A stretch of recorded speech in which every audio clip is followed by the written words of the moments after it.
Imagine stepping out of your front door tomorrow morning, right?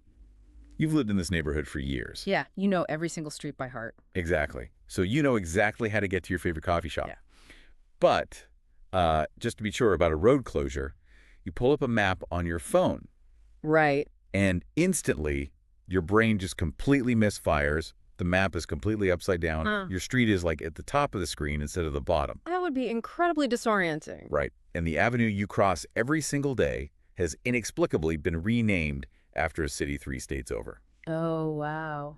And to top it all off, you glance at the copyright date in the corner of the map, and it says the year is 1026, not 2026. So a full 1,000 years are just missing. Just missing. You'd probably think you were having a stroke or, I don't know, that you had somehow slipped into a parallel dimension where the basic rules of reality had just been rewritten overnight. You'd have a complete cognitive collapse, honestly. I mean, we rely on maps to anchor us to reality. We really do. When that anchor is pulled up or, fundamentally altered, every single assumption you have about where you are, who you are, and when you are is thrown into question. You'd be paralyzed. Completely paralyzed. Well, welcome to the English BookCast, because that feeling of absolute mind-bending disorientation is exactly what we are plunging into today. Yeah, it's a wild ride. It really is. Yeah. We are looking at a deeply fascinating and, I should say, highly unconventional piece of source material today. It's called History, Fiction or Science,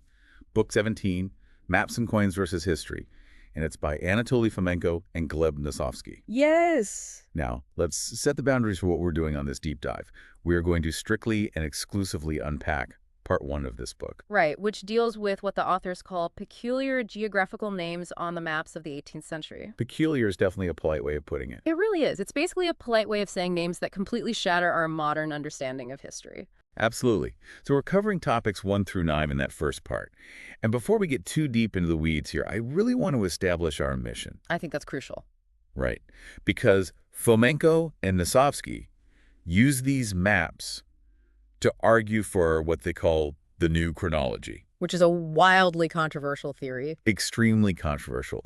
It suggests our entire accepted timeline of world history is essentially a massive systemic misreading of old data. Yeah. So our goal today is not to endorse these claims or, tell you they are the absolute truth. We aren't taking sides at all. No, not at all. Our job is just to look at the evidence they present. Exactly. We are going to put on the author's glasses, so to speak. Yeah. We're going to look at these original 18th century maps exactly the way they do, just to trace the logic of how they arrived at such radical conclusions. And honestly, that's the only way to approach this text. You really have to leave all of your standard textbook assumptions at the door. Yeah, check them at the door. We can't look at these maps and force them to fit what we think we know.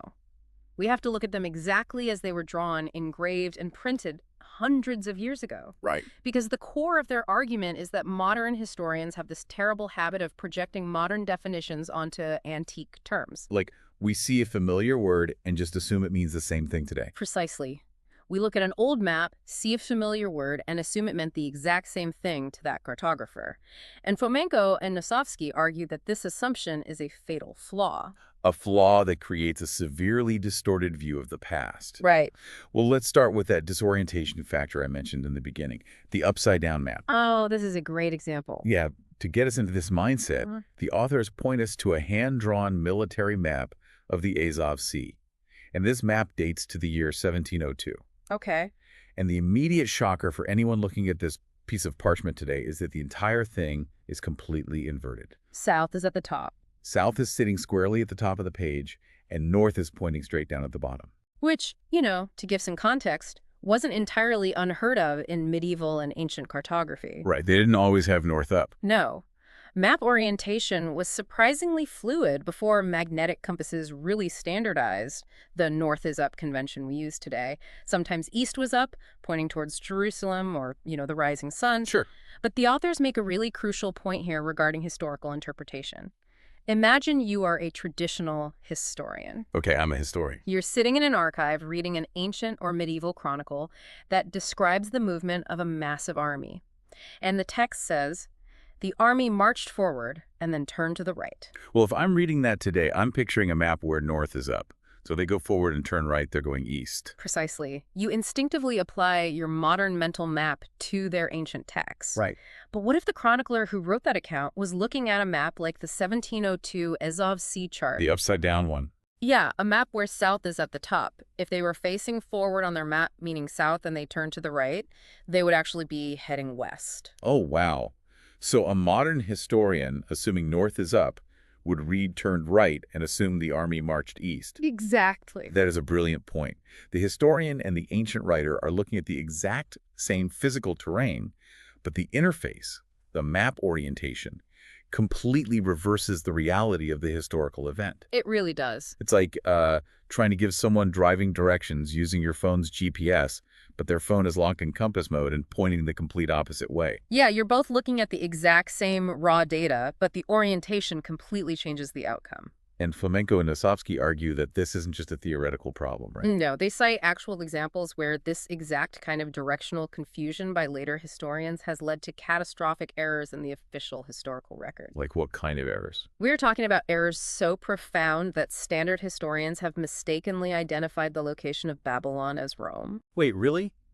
Babylon is Rome. Yeah, or confused the geographic descriptions of France with the geographic descriptions of Persia. That's a massive distance. It is, simply because they didn't account for how the original authors oriented their world. Well, if physical orientation can cause that much chaos, then linguistic orientation has to be even worse. Oh, absolutely. Which brings us to perhaps most controversial and, foundational word in their entire theory, the word Mongolia. Yes. The semantic orientation of the word Mongolia is really the cornerstone of their entire argument here. Because when we hear it today, we think of something very specific. Exactly. When we, in the 21st century, hear the word Mongolia or read about the terrifying Mongol Empire sweeping across the steppes, our brains immediately conjure a very locked-in set of images. Right, a specific country. A specific geographic region bordered by modern-day China and Russia, and we think of a specific racial and ethnic group. But the authors argue that applying that modern, highly specific ethnic definition to medieval texts is a massive systemic error. A huge error.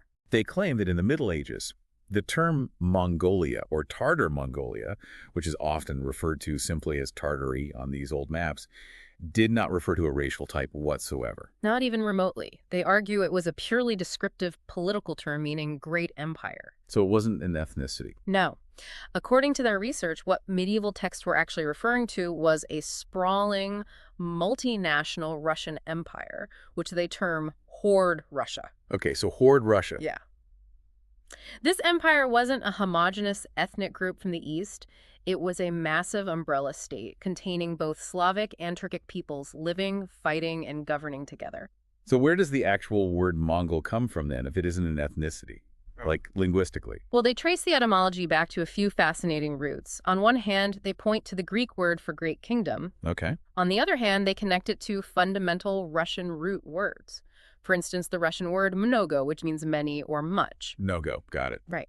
And the word mosh, which translates to might, power, or multitude. So under this framework, when medieval chroniclers were writing about the Mongols, they were essentially just writing about the great ones, or the mighty multitude. Exactly. It was a description of the sheer scale and power of this vast, multi-ethnic Eurasian army and populace, completely divorced from the modern ethnic classification we associate with the steppes of East Asia today. Yes. I was really trying to wrap my head around how such a massive misunderstanding could become the bedrock of global history. And I thought of this analogy. Let's hear it. Fast forward 1,000 years, right? Imagine an archaeologist in the year 3000 digging up a Cold War-era map of the Soviet Union. Okay, yeah. If they didn't have any of our modern context, if the digital records were completely wiped out, they might look at that map and wrongly assume that the Soviets were a single homogeneous race of people. Oh, that's a perfect analogy. They would assume Soviet was an ethnicity just like we assume Mongol was. Exactly. Rather than realizing it was a massive political umbrella covering Russians, Ukrainians, Kazakhs, Georgians, and dozens of other distinct ethnic and cultural groups. Right. Now imagine that archaeologist in the year 3000 writes the definitive history book of the 20th century based entirely on the assumption that Soviet was a biological race. The whole book would be flawed. The entire historical narrative they produce would be a complete fabrication. Wars, migrations, and political structures would be invented out of thin air to explain the movements of this fictional Soviet race. Yes, exactly. So how does this linguistic shift, this semantic drift, rewrite the historical narrative in Fomenko and Nosovskiy's view? Well, it completely inverts it. Semantic drift is a very real, well-documented linguistic phenomenon where words naturally evolve and change their meaning over centuries. Right, like the word awful. Yes, awful used to mean worthy of awe, and now it means terrible. But the authors are arguing that traditional historians have willfully ignored this drift when it comes to the geopolitical terms of the Middle Ages. So they just project the modern meaning backwards. Precisely. By strictly applying the modern ethnic definition to the 18th century and medieval usage of the word Great Empire, they argue that standard history has quite literally fabricated a massive Mongol invasion from the east that never actually happened. Wait, they're saying the Mongol invasion is a phantom event? Like, it never happened? According to their reading of the maps and texts, yes. That is wild. It is. They claim that what traditional historians interpret as a brutal foreign invasion from the Far East was actually just an internal political consolidation, or, perhaps a civil war within the vast Russian-Turkic Empire itself. So the invaders were actually locals? Right. The mighty ones, the Mongols, were already there. They were the military caste of the empire. Wow. So when we force modern ethnic definitions onto antique descriptive words, we don't just misunderstand a sentence, we create phantom histories, complete with phantom armies and phantom conquests. That idea of internal military castes being misunderstood as foreign invaders perfectly transitions us into one of the most compelling pieces of evidence they present. And we're back to that 1702 military map. Yes, back to that map from the era of Peter the Great. There is a very specific area on this upside-down map of the Azov Sea, and it is labeled, quite clearly, Cubans Tartari. Which translates to the Kuban Tartars. Right. And this is where the author's incredibly close reading of cartography yields some very jarring results for anyone familiar with standard Russian history. Because of where that label is placed? Exactly. That exact geographic area, the Kuban region near the Azov and Black Seas, has historically always been populated by the Kuban Cossacks. Yes. Now, standard history tells us that the Cossacks and the Tartars were wildly distinct, often violently opposing groups. Right. The Tartars are typically framed as the remnants of the foreign Mongol invaders, while the Cossacks are framed as the fiercely independent Slavic frontiersmen defending the borders of Russia. Exactly. Two completely different peoples. Yet here is Peter the Great's own military map, an operational, tactical document, explicitly labeling the inhabitants of the undisputed Cossack homeland as Tartars. And the authors also point out a really subtle but vital quirk of the Cyrillic alphabet used during this period, which helps explain how the transcription evolved. Oh, the letter K, right? Yeah. They note that the lowercase Russian letter K in the handwriting of the era looked virtually identical to a double C. Oh, interesting. So depending on how a foreign cartographer or a later historian transcribed the map, the word Cubans in Kugansi would easily blur together. So it's basically a spelling quirk. Right. But the deeper, more earth-shattering point is that to Peter the Great's map makers in 1702, the terms Tartar and Cossack didn't just overlap, they seem to be perfectly synonymous. And that completely shatters the traditional historical narrative that the heroic Russians had overthrown the oppressive Tartar yoke centuries earlier. It really does. Because if the Tartars were truly foreign oppressors who were decisively expelled in 1480, why on earth are the highly accurate military maps of the Russian Tsar referring to his own prized Cossack populations as Tartars more than 200 years later? It creates a massive logical paradox. Okay, I have to stop you there, because the cognitive dissonance is getting loud in my head right now. Let's unpack it. If standard history is right, and the Kuban Tartars and the Kuban Cossacks were two completely different ethnic groups occupying the exact same space, wouldn't they have mixed? You would think so. Or, if the standard narrative is that the Cossacks moved in and pushed the Tartars out, where did all these Kuban Tartars disappear to without leaving a massive demographic footprint? It's a huge hole in the story. Right. Standard history says the Cossacks settled there later, but this 1702 map clearly shows Tartars are already there in the exact spot the Cossacks are supposed to be. You can't just invent hundreds of years of bitter ethnic warfare without someone noticing the plot holes. And that gaping plot hole is exactly what Fomenko and Nosovskiy are targeting. They synthesize this cartographic evidence to form a radical but logically internally consistent conclusion. Which is? The Tartars didn't mysteriously disappear into the ether. They didn't pack up their tents and vanish from the historical record to make room for the Cossacks. They were the Cossacks. The words just meant the same thing. Essentially, yes. The terms were interchangeable, regional, or descriptive labels for the exact same group of professional warriors existing within this vast, multi-ethnic empire. So why do we think they are different? Well, Fomenko and Nosovskiy believe that when the Romanov dynasty came to power, they had a massive legitimacy problem. Okay. To solve it, they deliberately and systematically scrubbed this pre-Romanovian history. They needed to legitimize their rule, so they took the history of the old multi-ethnic horde, which they were actually a part of, and reframed it as a dark period of foreign conquest. So they invented the Tartar yoke. Exactly. They invented it to position themselves, the Romanovs, as the glorious saviors liberating Russia from a foreign enemy, rather than just, the winners of a brutal internal civil war. But wait. If they scrubbed the history, why did they leave the evidence on the maps? Didn't they realize they were leaving clues behind? Well, because you can't scrub everything perfectly, especially when you are dealing with a sprawling empire. Fair point. The authors argue that while the Romanovs successfully rewrote the official chronicles, the history books, and the political propaganda, they carelessly missed a few highly practical operational documents. Specifically, naval charts and military maps. Because a map has to work. Exactly. Military maps have to be objectively accurate to be useful. You cannot navigate a warship safely into a harbor using political propaganda. Right, you'll crash. Exactly. A captain needs to know exactly who lives on the coast they are approaching, how they fight, and what language they speak. Makes total sense. So these naval charts, by their very nature of needing to be utilitarian and accurate, accidentally preserved the true, unedited terminology of the era. They slipped through the censors and revealed that, on the ground, Tartar and Cossack were just two words for the same people. It's like finding a leaked, unedited internal corporate memo that completely contradicts the company's highly polished PR press release. That's a perfect way to put it. The maps are the raw data, untouched by the PR department.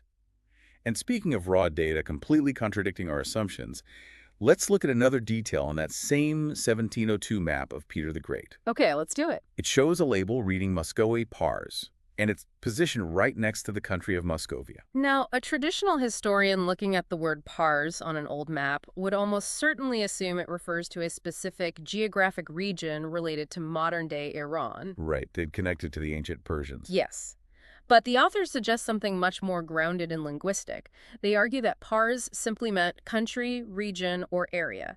It translates literally to a part of something. Just a generic part. Right. And here is where the linguistic archaeology gets really fascinating. They point out that linguistically, the word Pars is fundamentally identical to the word Persia if you remove the vocalizations. The vowels. Yes, the vowels, leaving just the root consonants, PRS. Okay, so BR. This is a vital point in their methodology. In many ancient and medieval languages, particularly Semitic languages but influencing others as well, vowels were often unwritten or highly mutable. The core meaning of a word was carried entirely by its skeletal consonants. So PRS was the anchor. So you're saying that Persia didn't necessarily mean the specific Middle Eastern nation-state we know today. It was just a generic, universally applied term for country or territory. According to the author's deep analysis of these maps, yes. And this elegant linguistic explanation solves a massive headache for cartographic historians. Wow, so. Because when you look at various old maps from different centuries, you find Persias popping up all over the globe, completely out of place. Wait, multiple Persias? Yes. You have P-Russia, which became Prussia. You find regions in France referred to with PRS roots. You find it in Turkey and, of course, in Iran. Why are there so many Persias? Because after the fragmentation of this massive continent-spanning Mongolian empire in the 16th and 17th centuries, lots of new independent countries or parts emerged. Noise. The word simply traveled with the administrators and the people and was applied to various new states. It just meant the country of, fill in the blank. That makes so much sense. Yeah. It's like if future historians were confused about why there is a New York in America, a New Zealand in Oceania, and New South Wales in Australia. Right. And they assume they must all be the exact same geographic place. They just share a naming convention. Exactly. It's just a convention. The authors also point out that the Azov Sea is explicitly labeled Meotis on this 1702 map. Yes. Now, standard history tells us Meotis is a strictly ancient name, belonging to deep antiquity, like long dead by the 18th century. Yet here it is being actively used on a naval chart for Peter the Great. Which perfectly illustrates their argument regarding the maps of Constantinople. Oh, right. Let's get into the Constantinople maps. So the authors examine a Russian military map produced slightly earlier, between 1699 and 1700.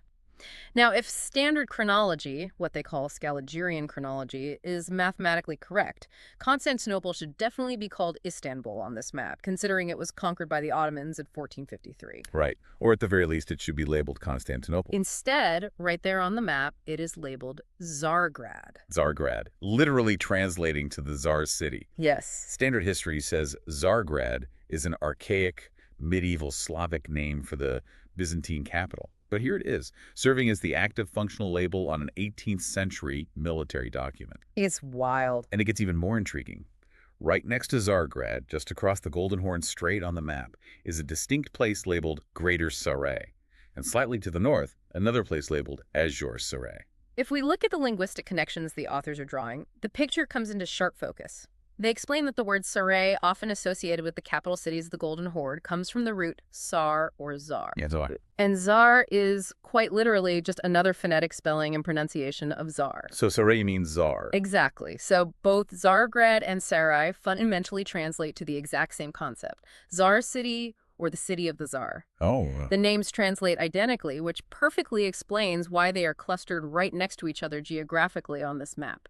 They were just variations of the same title applied to the central seat of power. So what does all this fluid naming and recycling of ancient terms tell us about how historians are supposed to date documents? Well, it completely upends the traditional methodology. The authors establish a critical foundational rule based on this evidence. Which is? Just because a text or a map uses an ostensibly archaic name, it absolutely does not mean the document itself originates from deep antiquity. Right, because if Tsargrad and Meotis were still the common everyday terms being used by sailors and cartographers in the 1700s, then finding those exact same words in a dusty, undated manuscript doesn't automatically prove the manuscript was written 1,000 years ago. Precisely. It forces the historian to stop assuming a linear death of language. That languages just march forward and old words die? Right. It asks you to consider how place names are fiercely protected, recycled, and used to project political power and historical continuity across centuries. The names don't die, they are repurposed. Repurposed for political legitimacy. Exactly. Assuming an old name means an old document is a logical fallacy that the authors believe has artificially stretched the timeline of human history. It really makes you realize how incredibly fragile our foundational assumptions about dating can be. Very fragile. A historian sees Tsargrad, assumes it's medieval, and files the document in the 12th century when it actually belongs in the 18th. Yes. Which brings us perfectly to the most mind-bending part of the author's analysis, what I like to call the Millennium Glitch. Oh, this is the big one. It is. We are looking at a highly detailed naval chart compiled by Captain Nagayev. And this map was created during the reign of Empress Yelizaveta Petrovna. Right. And to anchor us in standard history, Empress Yelizaveta reigned over Russia from 1741 to 1762. So we are firmly situated in the mid-18th century. Right. Firmly in the 1700s. Yeah. But when you look at the official formal inscription on the map itself, the cartographer states that the geographic measurements were taken in the year 740, and the map was officially compiled in 750. 750. The millenarian 1, the digit that signifies the 1,000 years, is completely and utterly missing. It doesn't say 1750. It just says 750. Now, a traditional historian looking at that map today would immediately brush it off. They would say, well, obviously it's just a shorthand notation. It's a stylized abbreviation used by the cartographer to save space. Sort of like how someone might buy a high school jacket that says class of 26 instead of 2026. Exactly. We all know what it means because we are currently living in the context of the 21st century, but doing that on a highly official, mathematically precise naval chart centuries ago, It's risky. it has massive catastrophic implications if that cultural context is ever lost. And this map is the very beating heart of Fomenko and Nosovskiy's new chronology. They vehemently argue that this is not a typo. Not a typo at all. No, it's not an abbreviation.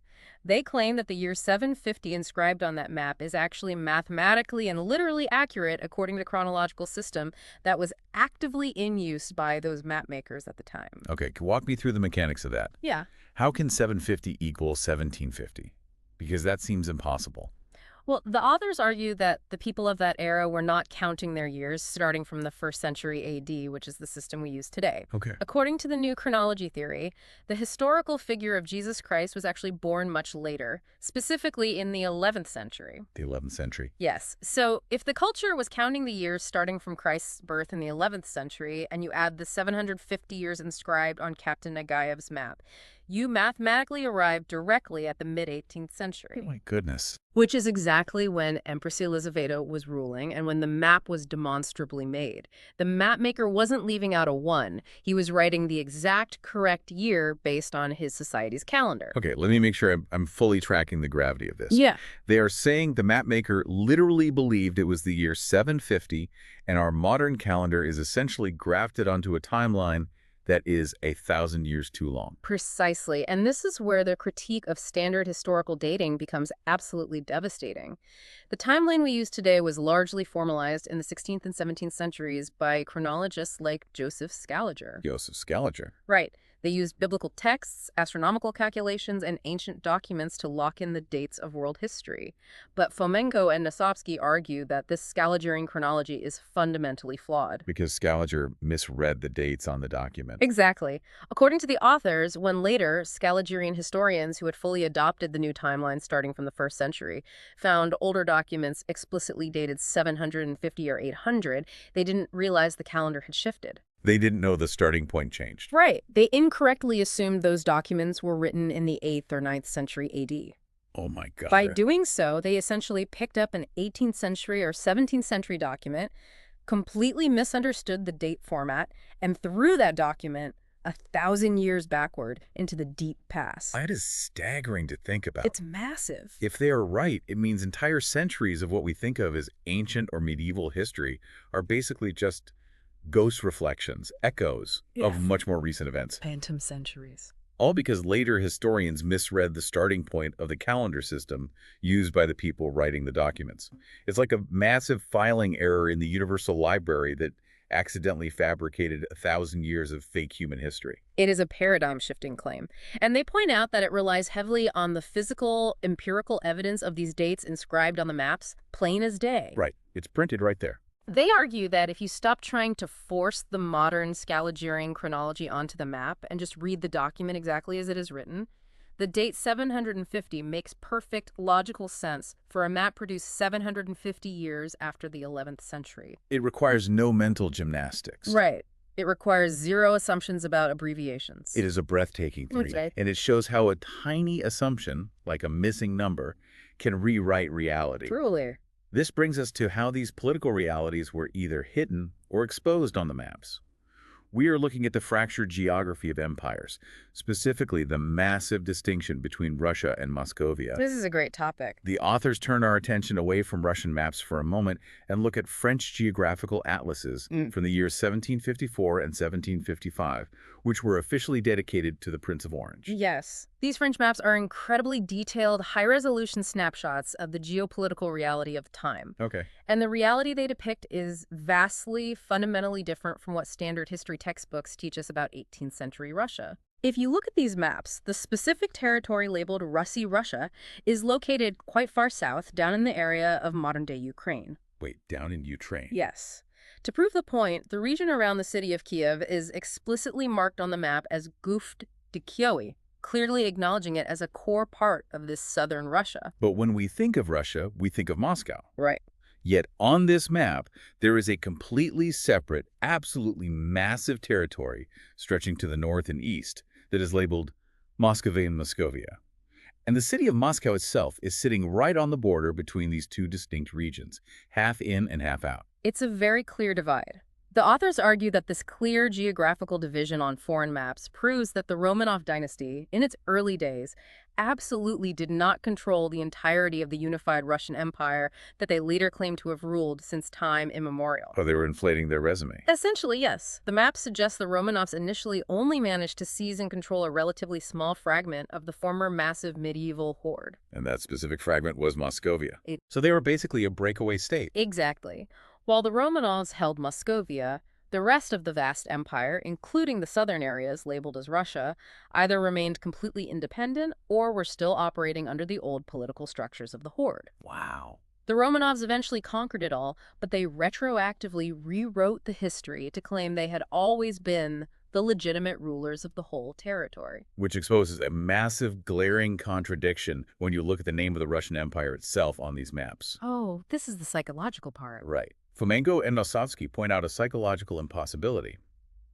According to standard history, the heroic Russians finally threw off the oppressive, brutal Tartar yoke in 1480. Right. The standard narrative is that this was a glorious, bloody liberation from centuries of foreign slavery and humiliation. But if you look at official 18th century Russian maps produced and vetted by the Russian Academy of Sciences itself in 1737, they still proudly label vast, sprawling territories of their own empire as Great Tartary, Free Tartary, and Chinese Tartary. It's everywhere. This makes absolutely no sense. If you just fought a multi-generational war to expel your hated oppressors, why on earth would you keep the names of those oppressors plastered all over your most official state maps for the next 300 years? You wouldn't. It defies basic political psychology and human nature. Right. As the authors astutely point out, when a subjugated nation finally achieves liberation, their very first act is almost always to eradicate the names, statues, and language imposed by their oppressors. You tear the statues down immediately. Exactly. They restore their original, proud geographic identity. The fact that the highest scientific body in Russia was still using the word Tartary to describe over half of their sovereign territory in 1737 implies a geopolitical reality completely at odds with standard history. It proves the narrative is a lie. According to the authors, yes. They conclude that the Romanovs were not the glorious liberators who expelled a foreign power. They were political usurpers who took over a piece of an already existing internal empire, which was called Tartary. So Tartary was the real name. Yes. The persistence of the name on the maps proves that Tartary was not a foreign imposition, but rather the true, continuous native identity of the state. But the Romanovs didn't like that. Right. The Romanovs eventually tried to erase that identity from the history books to cement their legitimacy, but the logistics of map-making meant they couldn't immediately erase it from the geography. It's the mapmaker's ultimate dilemma. The cartographer has to draw what is actually out there on the ground, even if the Tsar desperately wants the history books to say something completely different. You can't navigate by propaganda. Exactly. And there's another incredibly fascinating linguistic nugget hidden on that 1737 map of Asia that highlights the sheer scale of this empire. The area we know today as Burma or Myanmar is labeled on the map as Pegu. Yes, Pegu. And the authors make a highly compelling linguistic leap here that ties the whole theory together. What's the leap? They link the word Pegu to the Russian term Pagaya Orda, which translates to the motley horde or the dapple horde. The motley one. Yes, meaning a diverse, multicolored, or multi-ethnic group. They suggest this name, Pegu, is part of a massive, continent-wide linguistic footprint left by the vast expansion of this original Russian-Turkic empire. It's a huge footprint. It is. They connect the phonetic roots of Pegu to the names of Peking in China, and even the root of Pakistan. Wait, really? Pakistan too? According to their linguistic analysis, yes. It suggests a shared administrative or linguistic origin spanning across the entirety of Asia, the remnants of which miraculously survived as geographic fossils on these 18th century maps. It's like finding a fossilized word in the dirt that proves these wildly distant regions were all once connected to a single central trunk. It's breathtaking. It really changes how you view the map of Asia. Okay, we're entering the final conceptual area of the author's analysis, dealing with what I'm calling the printing press freeze. Here, they look at the incredibly fluid former identity of Lithuania. Right. Referencing the extensive map collections of Y.Y. Shiraev, the authors highlight a fact that is incredibly disorienting for modern Eastern Europeans. Lay it on me. Up until the 19th century, the name Lithuania was actually used on maps to describe the territory we know today as Byelarussia or Belarus. Wait, so where was Lithuania? Like the modern country? What we call modern-day Lithuania was actually known and mapped as Žemaitija, or Zmud. Zmud. Yes. Furthermore, the landmass of Russia itself was sometimes referred to on maps as Ruthenia. It seems like every single geographic name is playing an endless game of musical chairs. Which raises what I think is the most profound and important question of this entire deep dive. What's that? If names were bouncing around this much, How did anything ever stay fixed? That's the million-dollar question. The authors synthesize a grand, overarching conclusion for this first part of their book based on all this evidence. They argue that medieval geographic names were fundamentally not static. They were moving targets. Right. They were in a chaotic state of constant fluid flux. A name wasn't permanently bolted to a specific piece of dirt or a set of coordinates. Rather, a name traveled with the people. If a tribe, an army, or an administrative group packed up and moved, the name of their country moved right alongside them. Exactly. The concept of the nation was tied to the population, not the soil.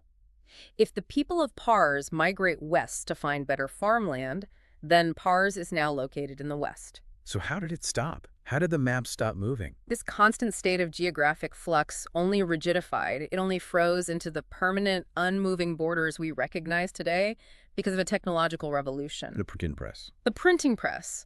Once cartographers could mass-produce thousands of identical, highly detailed geographical maps and distribute them globally, they effectively locked the names to the longitude and latitude coordinates. The ink dried. The ink dried, literally and figuratively. The printing press put a sudden, mechanical end to the natural, organic migration of place names. I think this is such a profound point for us to internalize today. We live in an era where we implicitly, almost religiously, trust Google Maps or Apple Maps to tell us exactly where we are, down to the meter. We never question it. We believe the map simply reflects the objective reality of the world. But in the 18th century, and certainly before the printing press, the map was the reality. That's a great way to put it. If you had the wealth and power to commission a printed atlas, and you assigned a famous ancient name to a newly conquered region to boost your prestige, you literally moved history. You made it real for anyone reading that map. You wrote the truth. You could pick up the name Jerusalem, or Rome, or Persia, and drop it wherever it suited your political needs. And once it was printed in an atlas and placed in a library, it became the established, unquestionable truth for future historians. It forces us to aggressively question the objective truth of any historical document we look at. Are we reading a genuine, physical record of the landscape? Or are we just reading the political intentions, the biases, and the propaganda of the specific cartographer who happened to own the printing press? It's an incredible lens through which to view history. Truly eye-opening. And that leads me to a final, provocative thought to leave you with. Something not explicitly stated in the text, but deeply inspired by this idea of semantic drift and shifting labels. I love a good thought experiment. If a missing one on an 18th century naval chart or a recycled place name on a French atlas can theoretically shift 1,000 years of history and redraw the borders of empires, what kind of trap are we leaving behind for future historians right now? Oh, man. It's a terrifying thought. Think about our current digital landscape. We assume our data is permanent and perfectly clear.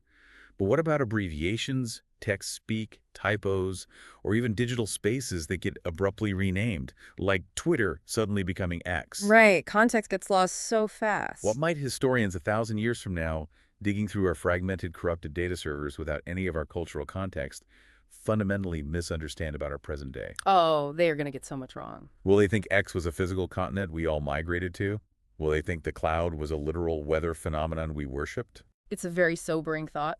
We suffer from extreme chronological arrogance. We really do. We assume our digital records are immune to the confusion of the past, but without context, they are just as vulnerable to semantic drift and chronological distortion as Captain Nagayev's naval chart. It's all just data points without context. Fomenko and Nosovskiy, regardless of what you think of their final conclusions, have absolutely proven that the surface level of a document is rarely, if ever, the whole story. They truly have. And we've honestly only scratched the very surface of the mapping anomalies and historical mysteries they present in this volume. There is so much more to unpack in this book alone. Which is exactly why, in sequence, subsequent parts of this book diving into even more controversial cartographic evidence and historical puzzles will be analyzed in future deep dives right here on the English BookCast. Looking forward to it. Thank you for joining us on this mind-bending journey through the looking glass of 18th century cartography. Until next time, keep questioning the map. So imagine you're walking into a really bustling medieval marketplace. Okay, setting the scene. Right, and you need to buy a week's worth of flour, maybe some fish, and, I don't know, some timber to repair your roof. Standard medieval errands. Exactly. So you approach the merchant, You negotiate a price, and instead of handing over a silver coin or a copper token, you reach into your pouch and pull out a tiny, neatly trimmed square of old cowhide. Just a piece of leather. Yeah.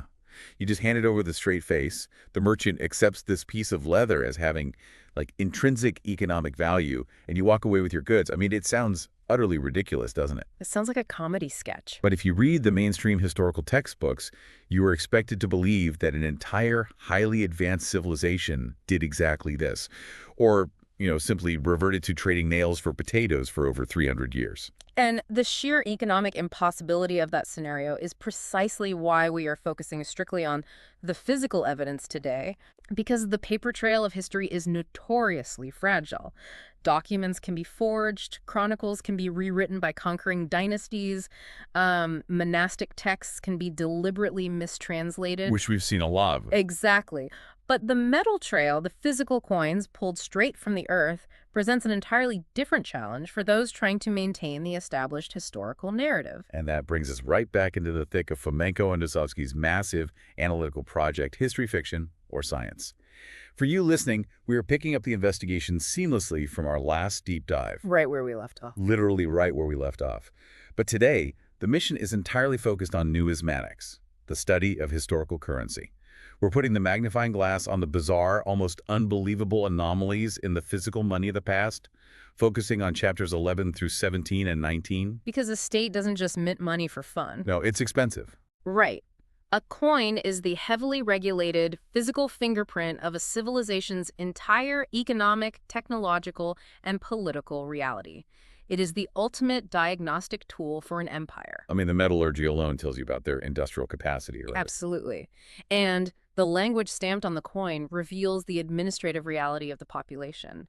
The symbols dictate their geopolitical allegiances. So when the physical coins being meticulously cataloged by archaeologists completely contradict the timeline written in our standard textbooks, historians face a monumental crisis. A massive crisis. And as Fomenko and Nosovskiy argue, the accepted history of Russian and European coinage is not just slightly flawed. No, it is. It is riddled with chronological impossibilities that demand a total paradigm shift. Okay, let's unpack this. Let's look at the first massive red flag, which numismatists refer to as a general characteristic of Russian coinage.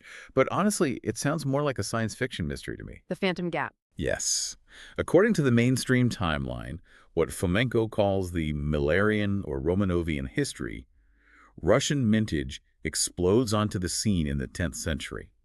You have this sudden, brilliant surge of highly sophisticated currency. We're talking about gold and silver coins struck with excellent dies featuring incredibly fine, intricate details. Which requires serious tech. The technological baseline required to produce such currency is immense. You need sophisticated mining operations, advanced smelting techniques to purify the precious metal. Master engravers To create the dyes, and a centralized administrative state powerful enough to guarantee the weight and purity of the specie. And the 10th century Russian coins demonstrate all of those mature capabilities. Yeah. But then we hit what V.M. Poten, a highly regarded specialist in historical numismatics, calls the period of no coinage. Right. And when we say no coinage, we don't mean a slight dip in production. Or like a temporary shortage of silver. No, we mean it stops completely. I.G. Spassky, another leading numismatist cited in the research, describes this era as a deathly silence in currency. A deathly silence. It's so dramatic. But according to the official timeline, between the middle of the 12th century and the second part of the 14th century, this thriving civilization simply stopped making money. And some historians stretch that gap even further, arguing for a 3.5-century void. Wow. We are asked to believe that a society mastered complex metallurgy and macroeconomic theory, utilized it effectively, and then spontaneously forgot how to do it. Which makes no sense. Yeah. So what's the mainstream explanation? The mainstream explanation is that the ancient Russians suddenly rejected coins. Rejected them, like you just got tired of them. The theory suggests they experimented with currency, decided it was distasteful or unnecessary, and willingly reverted to a prehistoric barter economy. Okay, I have to pause here because anyone who has taken a basic economics 101 class is probably yelling at their device right now. Oh, absolutely. The whole reason humanity invented money was to solve the coincidence of wants problem inherent in barter.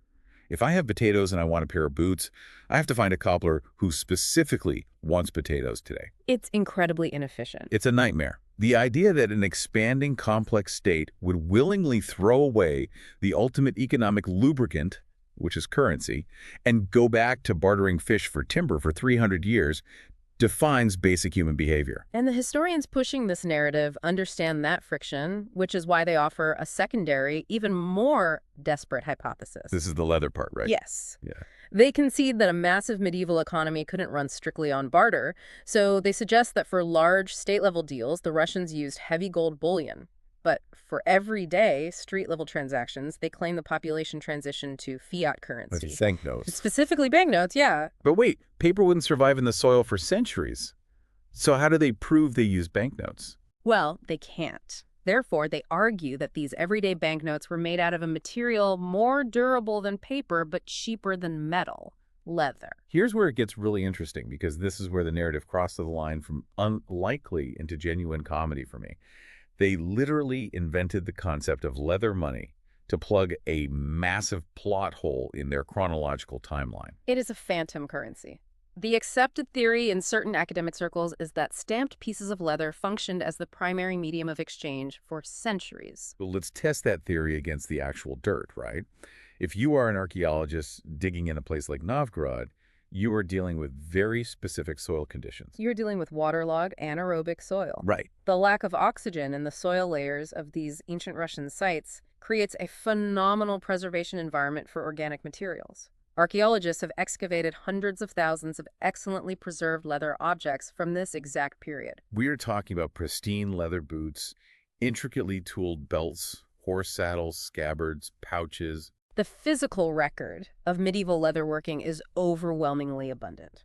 So out of those hundreds of thousands of perfectly preserved leather artifacts, how many pieces of this official state-sanctioned leather money have they found? Zero. Zero. Not a single fragment of leather that even remotely functions as currency or bears the stamp of a mint has ever been uncovered. The material survives, the boots survive, but the money is entirely invisible. Because it never existed. Yeah. I mean, I want to play devil's advocate for a second, though, because I can hear the skeptics out there listening. Sure. Isn't it entirely plausible for a thriving economy to suddenly collapse? Let's say a massive foreign invasion sweeps through. The invaders burn the cities, slaughter the engravers, loot the precious metals, and destroy the mints. Right. The state collapses, and the people are forced back into a dark age of barter out of sheer survival, not choice. Couldn't a catastrophic war explain this deathly silence? That is the most logical defense, and it is exactly the mechanism mainstream historians attempt to deploy. They point the finger squarely at the Tatar and Mongol invasions. Okay. The narrative is that the Golden Horde swept in, decimated the infrastructure, and caused a total economic collapse that wiped out the mintage of coins. I mean, that sounds like a solid alibi for the missing money. It sounds solid until you actually look at the dates they themselves provide. Oh. Even using the mainstream Romanovian timeline, the Tatar-Mongol invasion did not begin until the 13th century, specifically around the year 1223. Wait a minute. Yeah. The coinage-deprived period, the start of the deathly silence, is officially dated to the early 11th or mid-12th century. You've got to be kidding. The currency vanishes a full 100 to 200 years before the supposed apocalyptic invasion that historians blame for its disappearance. That is a reverse timeline paradox. Yeah. You cannot blame a murder on a suspect who wasn't born until a century after the victim died. Exactly. The physical evidence demands a fundamental reevaluation of the timeline itself. When the data contradicts the model, you are supposed to change the model, not invent invisible leather bills or retroactive invasions to force the data to fit. And what's truly mind-bending is that this isn't just an isolated anomaly in Russian history. The source text points out that Western Europe suffers from an identical, highly suspicious metallurgical amnesia regarding gold. The strange absence of golden coinage in Western Europe is another glaring anomaly that perfectly mirrors the Russian gap. We are taught that the ancient Roman Empire and the subsequent early medieval states minted golden coins about outstanding quality and purity. Right. But then, according to the official timeline, the mintage of golden coins drastically dwindled and completely ceased across Europe in the 8th century AD. So the entire continent just stops making gold money. For how long? This mysterious disappearance of gold lasted until the 13th century, and in several major European countries, golden coinage did not return until the 15th century. Wait, you were talking about a 500 to 700-year gap where supposedly nobody in Europe could figure out how to strike a gold coin? How does mainstream academia justify half a millennium of missing gold? The explanations are predictably nebulous. Some blame the Dark Ages, suggesting a wave of barbarism swept away all metallurgical knowledge. Sure, the classic Dark Ages excuse. Others point to a vague, general economic incapacity of Europe during this time, and some simply shrug and attribute it to random, unexplained shortages of gold bullion. But let's think about the mechanics of technology for a second. If a society knows how to mine, smelt, and strike copper or silver, which they supposedly did during this gap, they inherently understand the mechanics of striking gold. Yes. Gold is actually much softer and easier to work with than a lot of other metals. The idea that you could retain the infrastructure to mint silver but suffer a 700-year amnesia regarding gold is technologically incoherent. It makes no sense. It's like suggesting a modern car factory suddenly forgot how to paint cars red for 5 centuries, despite painting them blue every single day. Your analogy highlights the absurdity of linear regression in fundamental technologies. When a technology as vital to state power, taxation, and international commerce as golden coinage is developed, it does not simply vanish without a trace for half a millennium, only to reappear later at the exact same level of sophistication. Okay, so if we throw out the phantom leather money, the retroactive Mongol invasions, and the selective Dark Age amnesia, how do Fomenko and Nosovskiy actually solve this? What is the new chronology explanation for these massive glaring gaps in the human timeline? The explanation is structurally elegant, but it requires you to completely let go of the timeline you were taught in school. I'm ready. The authors propose that the high-quality Russian coins currently attributed by museums to the 10th and 11th centuries were not minted then at all. They were actually minted in the 14th through 17th centuries. Wow. They are shifting the physical artifacts hundreds of years forward in time. Yes. Fomenko and Nosovskiy argue that these intricately detailed gold and silver coins date from an epoch when the craft of Russian mintage had already naturally evolved. The fine detail, the precise weight standards, the advanced metallurgy, these are the hallmarks of a mature, late medieval technology. So why are they in the 10th century in the museums? These exquisitely wrought coins only ended up misdated to the 10th century because later historians, working under the Romanov dynasty, artificially stretched the chronology of Russian history backward to create a longer, more ancient pedigree for their empire. So the historians essentially made the coins travel backward in time on paper, leaving a gaping void in the actual medieval era where the coins actually belong. Precisely. And the same chronological shift applies to the European gold gap. The authors suggest that the ancient golden coins of the 1st through 8th centuries, the ones that supposedly precede the Dark Ages, were in fact manufactured in the 14th through 17th centuries. This changes everything. If you pull those supposedly ancient, high-quality coins forward in time and place them in the late Middle Ages and the Renaissance, what happens to the timeline? The timeline suddenly makes perfect logical sense. No magic gaps. There is no magical gap. There is no inexplicable technological regression. First, you see the emergence of primitive, crude, lumpish coins in the 10th to 12th centuries, which is the natural infancy of mintage. Right.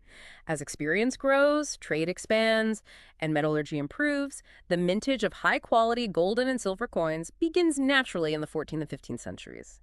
The technological progression becomes a smooth, logical, upward curve, exactly as you would expect in reality. And it aligns European and Russian development perfectly.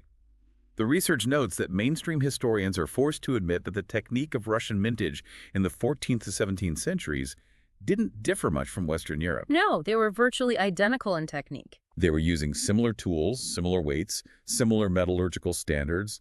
They were developing simultaneously, side by side, which makes absolute sense if they were trading partners existing in the exact same era. When you remove the artificial centuries inserted by Scaligerian chronology, the bizarre anomalies disappear. You no longer need to invent invisible leather money to explain why an advanced society wasn't minting coins. They weren't an advanced society yet. But if we accept this premise, If the timeline is shifted, and these early primitive coins actually belong to a much later era, and the high-quality coins are brought forward, then the actual imagery, the symbols stamped on those coins, have to be completely re-examined. Oh, definitely. And that brings us to one of the most explosive claims in the entire book, the origins of the two-headed eagle. Right, chapter 13. The bicephalous eagle is arguably the most iconic heraldic symbol in Eastern Europe, deeply and intrinsically associated with the Russian Empire, the Tsars, and the Orthodox Church. It's everywhere. If you consult any standard encyclopedia or historical textbook, you will find a very precise, universally accepted date for when this symbol first appeared in Russia, the year 1472. Right, the whole story of Ivan III. The narrative is that Ivan the Great, the Grand Prince of Moscow, married Sophia Palaiologos, a Byzantine princess. Exactly. The two-headed eagle was the emblem of the waning Byzantine Empire. So by marrying her, Ivan supposedly adopted the eagle as a sort of geopolitical dowry, signaling to the world that Moscow was now the third Rome, the legitimate successor to the fallen Byzantine state. I mean, it is a very neat, romantic, and tidy historical narrative. It is a brilliantly constructed narrative. Unfortunately for the historians who constructed it, the physical coins pulled from the dirt completely contradict the story. How so? Putin, the same numismatist we reference regarding the missing coins, is forced to admit a highly uncomfortable fact in his research. He states that the 14th century inhabitants of Eastern Europe were already intimately familiar with the bicephalous eagle. Wait, how could they be familiar with it a full century before the Byzantine princess allegedly brought it over in her luggage? Because the exact same two-headed eagle was widely and officially embossed on the copper coins of the Golden Horde. The Horde. Specifically, this symbol is prominently featured on the Juchid coins minted under Janibek Khan, who ruled the Horde from 1339 to 1357. Let me make sure I'm fully grasping the sheer scale of this contradiction. A full century before Ivan III introduces this symbol to Russia from Byzantium, the supposedly terrifying, alien, culturally distinct Mongol invaders, the Golden Horde, are casually stamping the exact same Russian imperial eagle onto their everyday pocket change. That is exactly what the physical evidence shows. Mainstream historians refer to this as the centenarian gap. They cannot logically associate the coinage of the Golden Horde bearing the eagle with the later Russian coins bearing the exact same eagle because they are separated by 100 years of official written history. So how do they explain it? I mean, they have to say something. They largely write it off as a bizarre coincidence. A coincidence. They suggest the symbol was popular in the Horde, then it mysteriously vanished from the region entirely, only to find fertile soil in Russia a century later when a Byzantine princess coincidentally reintroduced it. That is just, I mean, let's use a modern corporate analogy. Imagine you are digging through a municipal archive and you find a tax document from the year 1920. Stamped right at the top is the modern Apple logo, the exact silhouette of the apple with the bite taken out of it. Right. You do not look at that document and say, oh, what a fascinating historical coincidence. A random 1920s typing pool independently invented the Apple logo, then it vanished for half a century, and Steve Jobs just happened to reintroduce it in the 70s. And you also don't assume a time traveler dropped a modern iPhone into the 1920s archive. Exactly. You are left with only two logical conclusions. Either the dating of the 1920 document is completely fraudulent, or the entity operating in 1920 and the modern tech company are somehow deeply, intrinsically the same organization. So what is the new chronology answer here? Are historians genuinely claiming that Russian currency and Tatar currency just magically looked identical, while the two nations were allegedly locked in a bitter existential war? The lengths to which traditional historians will go to protect the established narrative are truly staggering. They engineer these incredibly complex, convoluted theories of random cultural borrowing across centuries just to avoid the simplest, most terrifying answer for their timeline. Which is? The new chronology authors offer that simple answer. The Golden Horde was Great Russia. The Horde and Russia were not conquered and conqueror. You're saying they were the exact same nation. That is the crux of Fomenko and Nosovskiy's reconstruction. The entity that Western historians later labeled the Golden Horde or the Mongol Tartar yoke was actually the professional military class, the massive, highly mobile cavalry administrative apparatus of a vast, unified Russian horde empire. So if they're the same state, it makes perfect sense that they would use the same heraldic symbols on their money. It removes the centenarian gap entirely. The symbol didn't vanish and reappear. It was the continuous state emblem of a unified empire. And the authors take this synthesis even further. How much further? They suggest that Janibek Khan, the ruler whose coins feature the eagle in the mid-1300s, is not some foreign invader. They identify him as the Russian prince Ivan Danilovich Kalita. Wait. Janibek Khan is Ivan Kalita. Linguistically and historically, the parallel is strong. Janibek can be understood as Johnbek, with John being the equivalent of Ivan. Khan simply translates as Tsar, or absolute ruler. Oh, wow. We are looking at the exact same historical figure viewed through two different linguistic lenses, one Russian, one Turkic or Tartar, which later historians mistakenly split into two separate people fighting each other. Okay, let me push back on this because it sounds like a massive leap to say they are the same empire just because of a bird on a coin.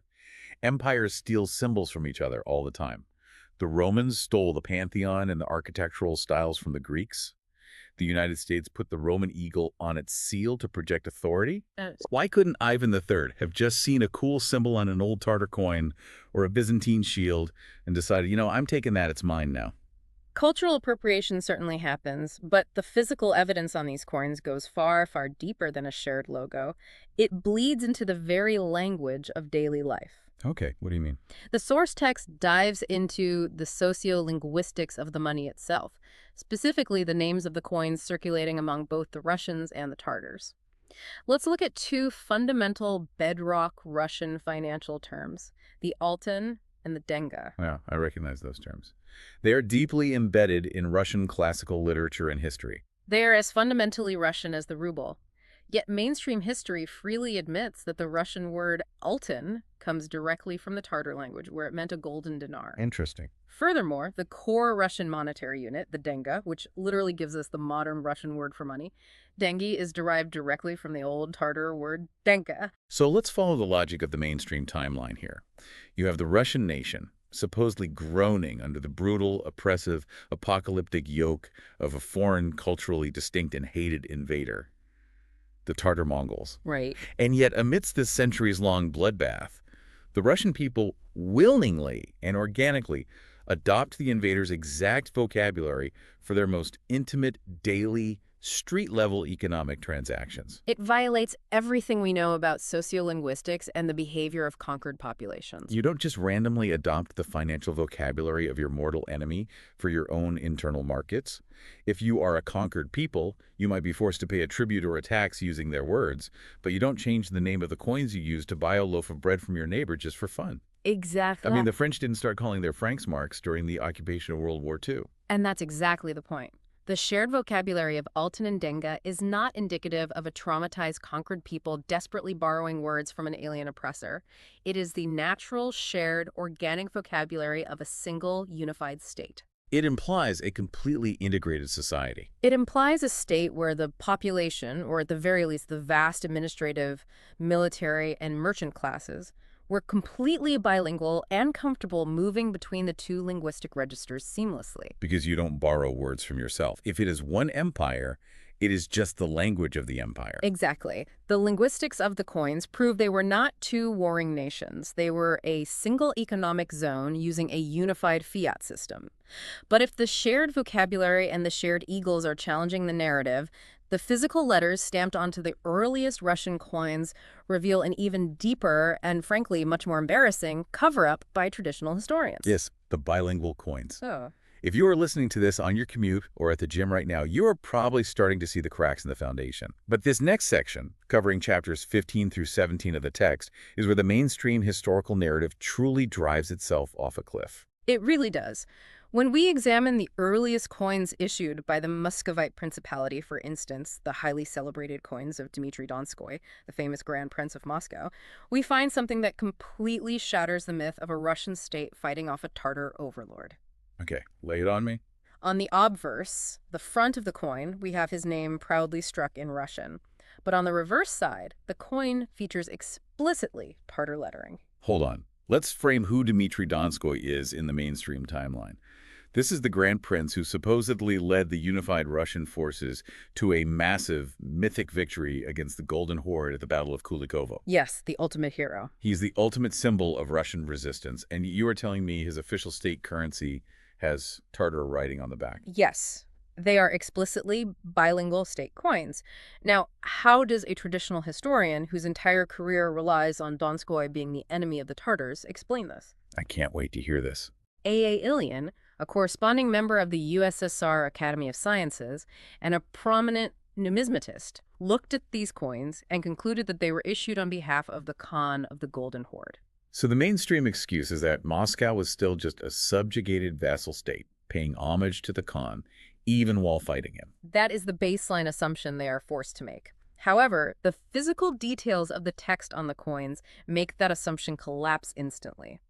Historians like I.G. Spassky note that the Tartar lettering on these Russian coins is often, in their professional opinion, meaningless, illegible, or just a jumble of symbols. Meaningless. Ilian goes so far as to claim that the Russian minters were essentially ignorant savages who lacked even a basic grasp of the Tartar language. What is his theory? Why would they put gibberish on a coin? The prevailing theory is that these ignorant Russian minters just blindly copied random old Tartar coins they had lying around to use as aesthetic specimens for the reverse of their own money. Aesthetic specimen. Yeah, simply because they thought it made the coins look official to the horde. That is borderline insulting to the intelligence of medieval people.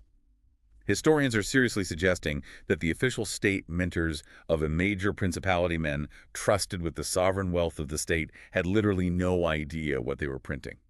That is the claim. That is like the United States Mint accidentally putting King George III's face and a quote in French on the modern quarter, and everyone in the Treasury Department just shrugging it off because they thought the font looked pretty. It completely defies all political, economic, and diplomatic logic.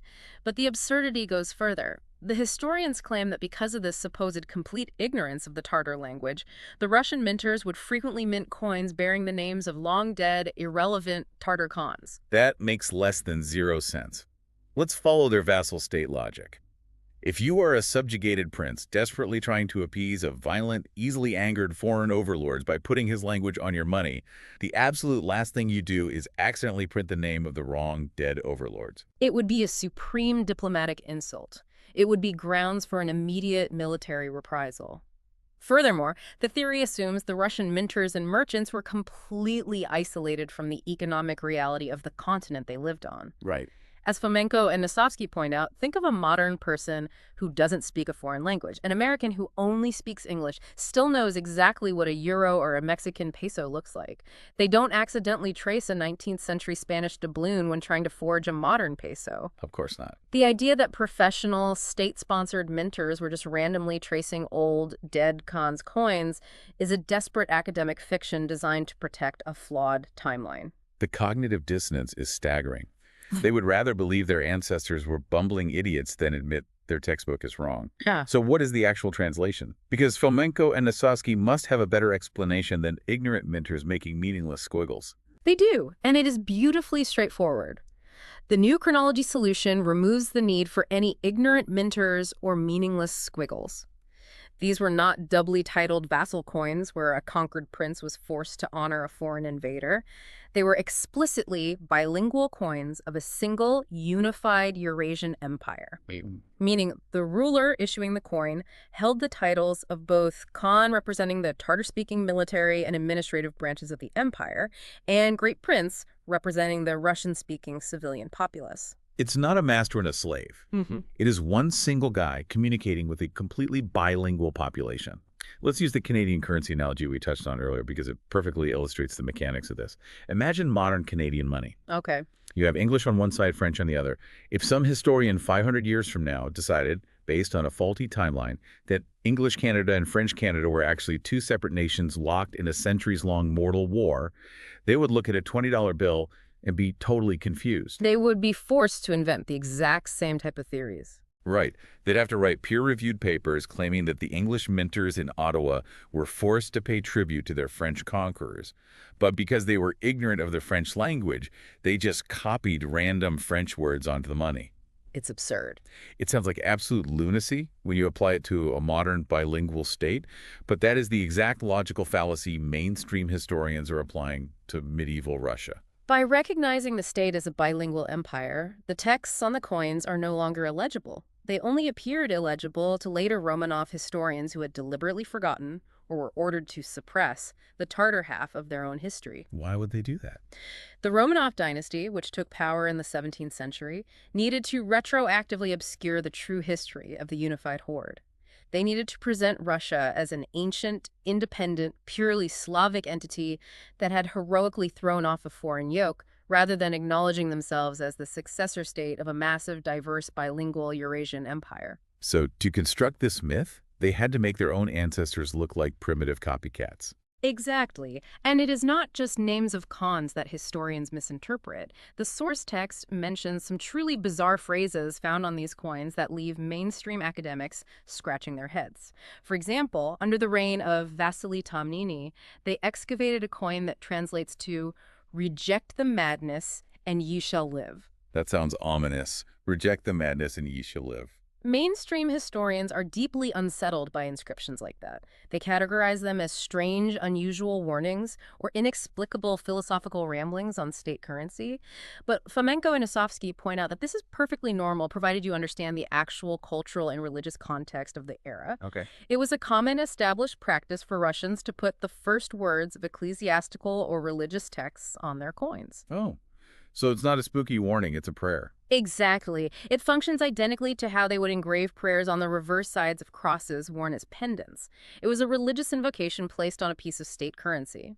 It is no more mysterious or mad than the United States printing "In God We Trust" on a dollar bill. Right. It only becomes a mystery when historians strip away the religious context to force the artifact into a secular, barbaric, Dark Age narrative. But what about the actual secret codes, the cryptograms?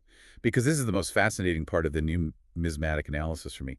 They find a coin from the epoch of Ivan III, and Spassky, the leading numismatist, declares that it features a distinctly readable cryptogram. Yes. The letters are clear, but the word is seemingly impossible. I'm going to try to pronounce this string of letters.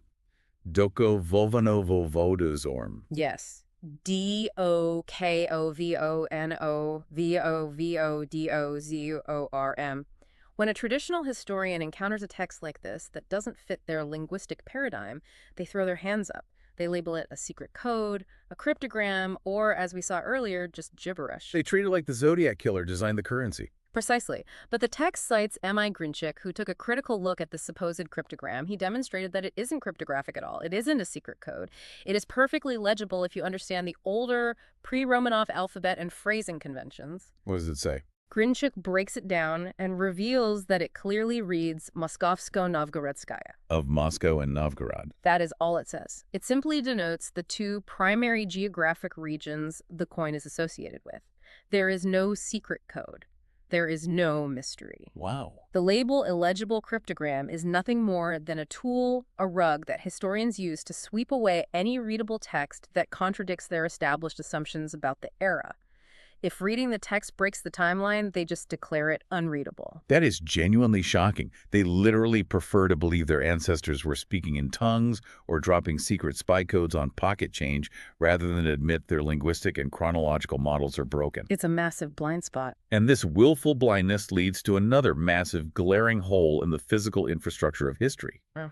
If these coins are bilingual and they were minted by a single unified government, where did the Tartars make their money? Exactly. The research points this out perfectly. Romanovian history has absolutely no idea where the Golden Horde actually manufactured their currency. This is perhaps the most devastating infrastructural point in the entire analysis.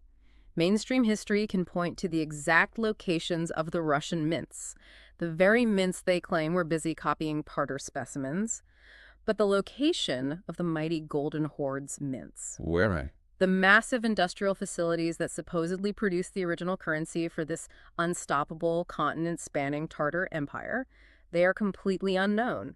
The archaeological record is totally silent. Because they are looking right at them. Precisely. The reason archaeologists cannot find the Tartar mints is that the Russian mints and the Tartar mints were the exact same physical facilities.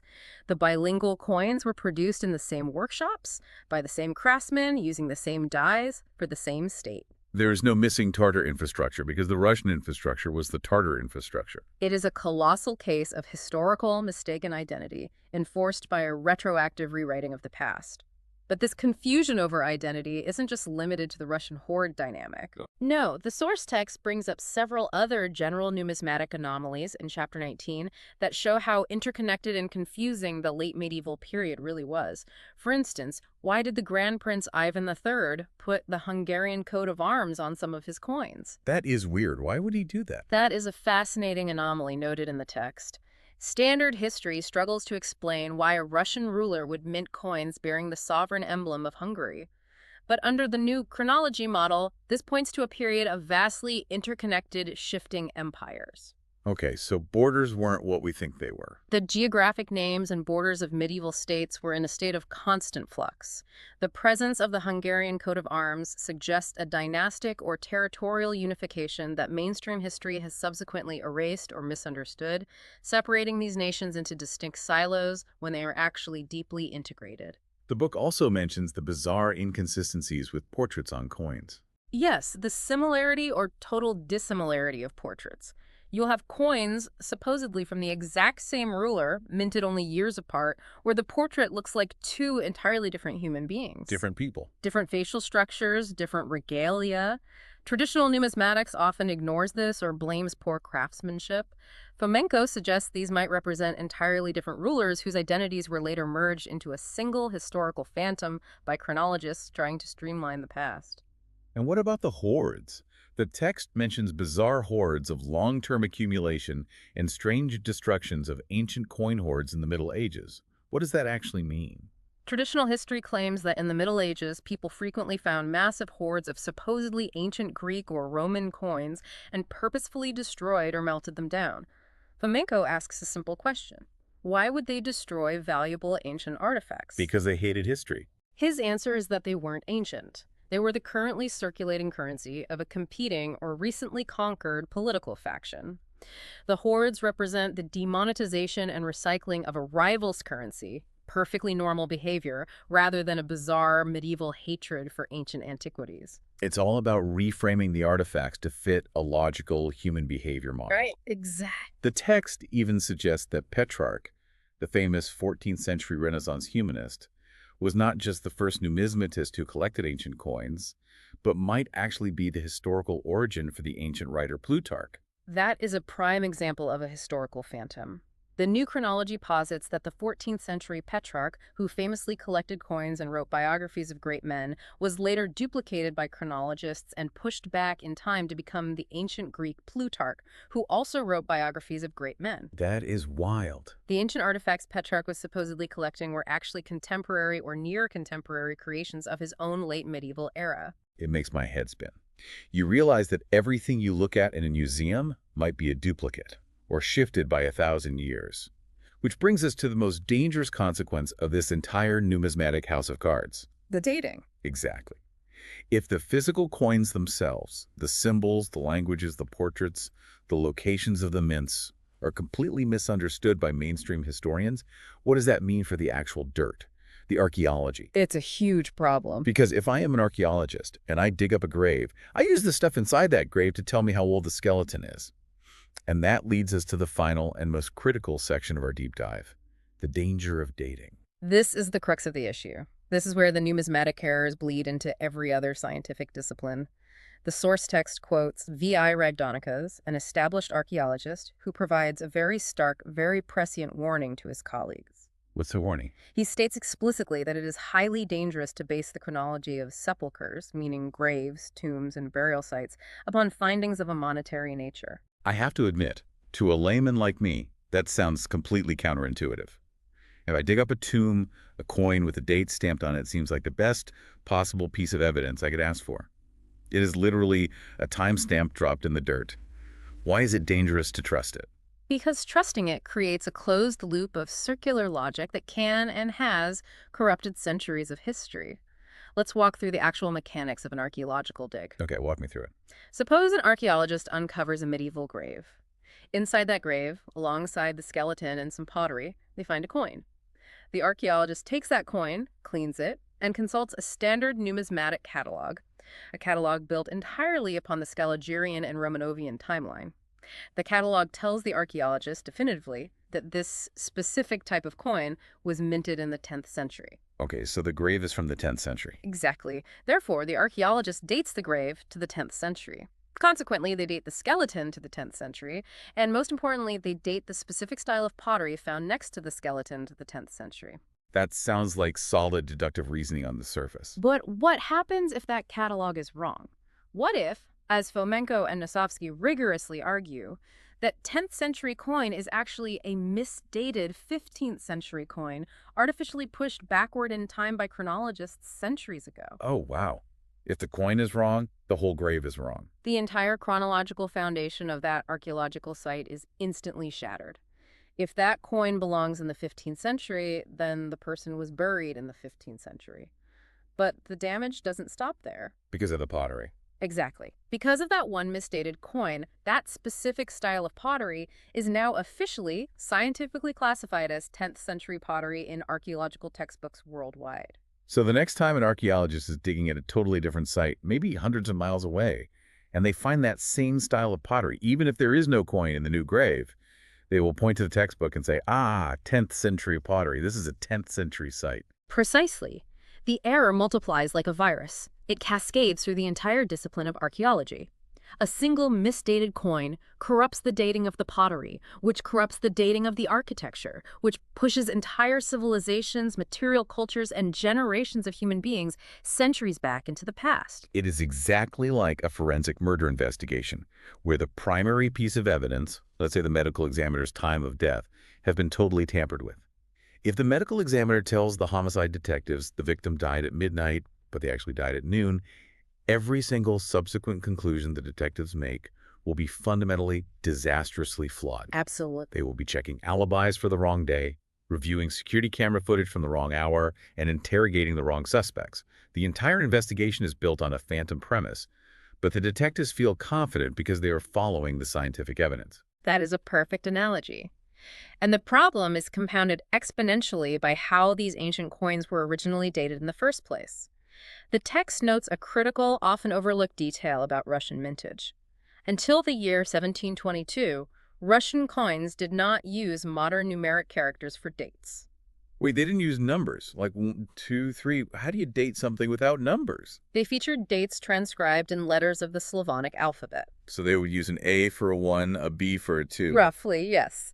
The Cyrillic numeral system utilized letters of the alphabet to represent mathematical and chronological values.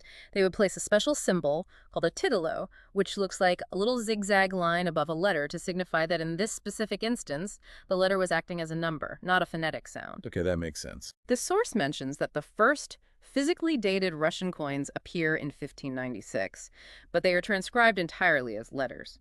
It wasn't until the so-called Yefimki talars in 1655, and eventually formalized around 1722 under the sweeping westernization reforms of Peter the Great, that dates inscribed as Arabic numerals became the standard. But why does that matter so much? A date is a date, whether it's written in letters or numbers, right? It matters immensely because alphabet-based dating systems are incredibly susceptible to misinterpretation, both accidental and intentional. Languages evolve. Alphabets change. Letters are dropped, added, or stylized differently over centuries. Oh, I see. Reading those old, worn dates on a tiny copper coin becomes an act of subjective decipherment rather than simple reading. What looks like one letter to a modern eye might have meant something entirely different to the minter. And if you have a historian who is highly motivated to prove that his empire is ancient, then the ambiguity provides the perfect opportunity. Later historians, specifically those working under the Romanov dynasty in the 17th and 18th centuries, could easily misinterpret a faded titlo or intentionally alter the reading of a letter combination to fit their fabricated timeline. wow.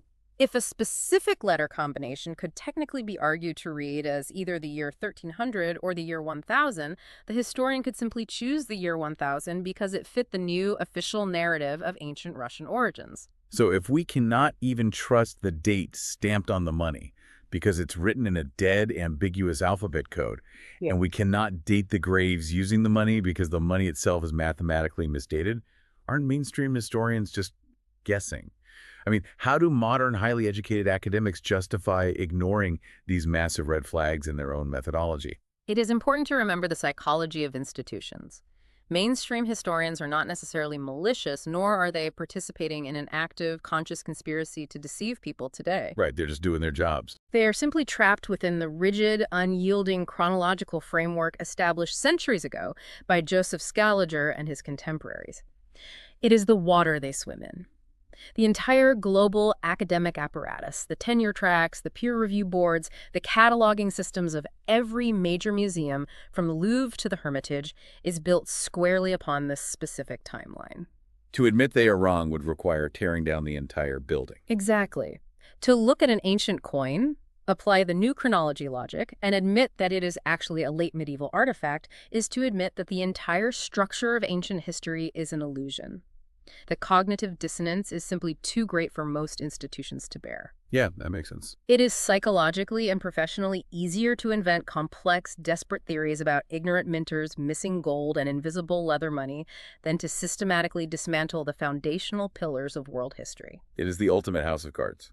You pull out one 10th century coin, you expose one bilingual cryptogram, and the entire Roman Empire might come crashing down with it. It just completely changes how you look at a museum display. It really does. You walk past a glass case, you see a little piece of copper resting on a velvet pillow, and you suddenly realize it might just be the tiny, fragile linchpin holding up a completely fictional version of human reality. And that leads us to a final, very heavy consideration. What's that? If physical currency, the most heavily regulated, painstakingly minted, and widely distributed physical artifact a state can produce, has been so wildly misinterpreted, mathematically misdated, and conceptually misunderstood to fit an artificial timeline, what does that mean for fragile documents? Oh, man. If we cannot trust the indestructible metal coins pulled straight from the earth, how much faith can we possibly put in paper manuscripts? Documents that are easily forged, easily burned, and copied and recopied by anonymous monks working in the dark over centuries. Are the written paper trails we trust as historical gospel even less reliable than the phantom leather money? That is a terrifying thought to end on. If the metal is lying, the paper never stood a chance. That's it for this deep dive into Fomenko and Nosovskiy's numismatic nightmare. If your mind is as completely blown as mine is right now, you know exactly what to do. Smash that like button, subscribe so you never miss an investigation, and share this with your fellow history nerds in the comments below. Let us know what you think about the phantom leather money and the bilingual coins. Stay curious, keep questioning the timeline, and we'll see you in the next one. Welcome back. We are continuing our deep dive right where we left off, staring at the physical evidence that might just prove 300 years of history never actually existed. Yeah, we're jumping straight back into Anatoly Fomenko and Gleb Nosovskiy's History, Fiction or Science, Book 17. And today, our sole focus is Part 2, the physical metal. Right, numismatics, which, for anyone joining us, just means the study of coins. Exactly. We're looking at chapters 10 through 19, and we're exploring how these authors use physical objects, coins that survive the centuries, things you can hold in your hand to challenge the foundational timeline of both Russian and European history. It's a really fascinating shift in method, because instead of relying on old chronicles or manuscripts that, could easily be edited or forged by later kings, they're looking strictly at the archaeological footprint of currency. Or, in some really crucial cases, the glaring, impossible lack of that footprint. Yeah, the missing money. And really quickly, before we get too deep into the weeds of medieval mints, I just want to remind everyone about the framework here. Give a disclaimer. Exactly. We are exploring the author's new chronology. This is a radically alternative historical timeline. Our mission today isn't to, validate these claims or take sides against mainstream history. No, we're just here to impartially explore the mechanical arguments the authors are building. We want to unpack exactly what the source text says. Right, to understand the logic they use to look at a 14th century coin and basically conclude that centuries of our accepted timeline are just a ghost story. And it's a necessary lens for this deep dive, because if you're going to entertain their premise, you have to understand the sheer scale of what they're proposing. They aren't just arguing that a specific battle is off by 10 years. No, not at all. They're arguing that entire centuries were artificially inserted into the historical record by later chronologists, and they think pocket change is the smoking gun that proves it. Okay, so let's start exactly where the authors do, which is with this massive, gaping hole in the official Romanovian or Millerian historical timeline of Russia. Right, the 300-year gap. Yeah. It's referred to as the period of no coinage. And I want you to walk me through the mechanics of this, because on its face, it just sounds economically impossible. It really is a profound anomaly.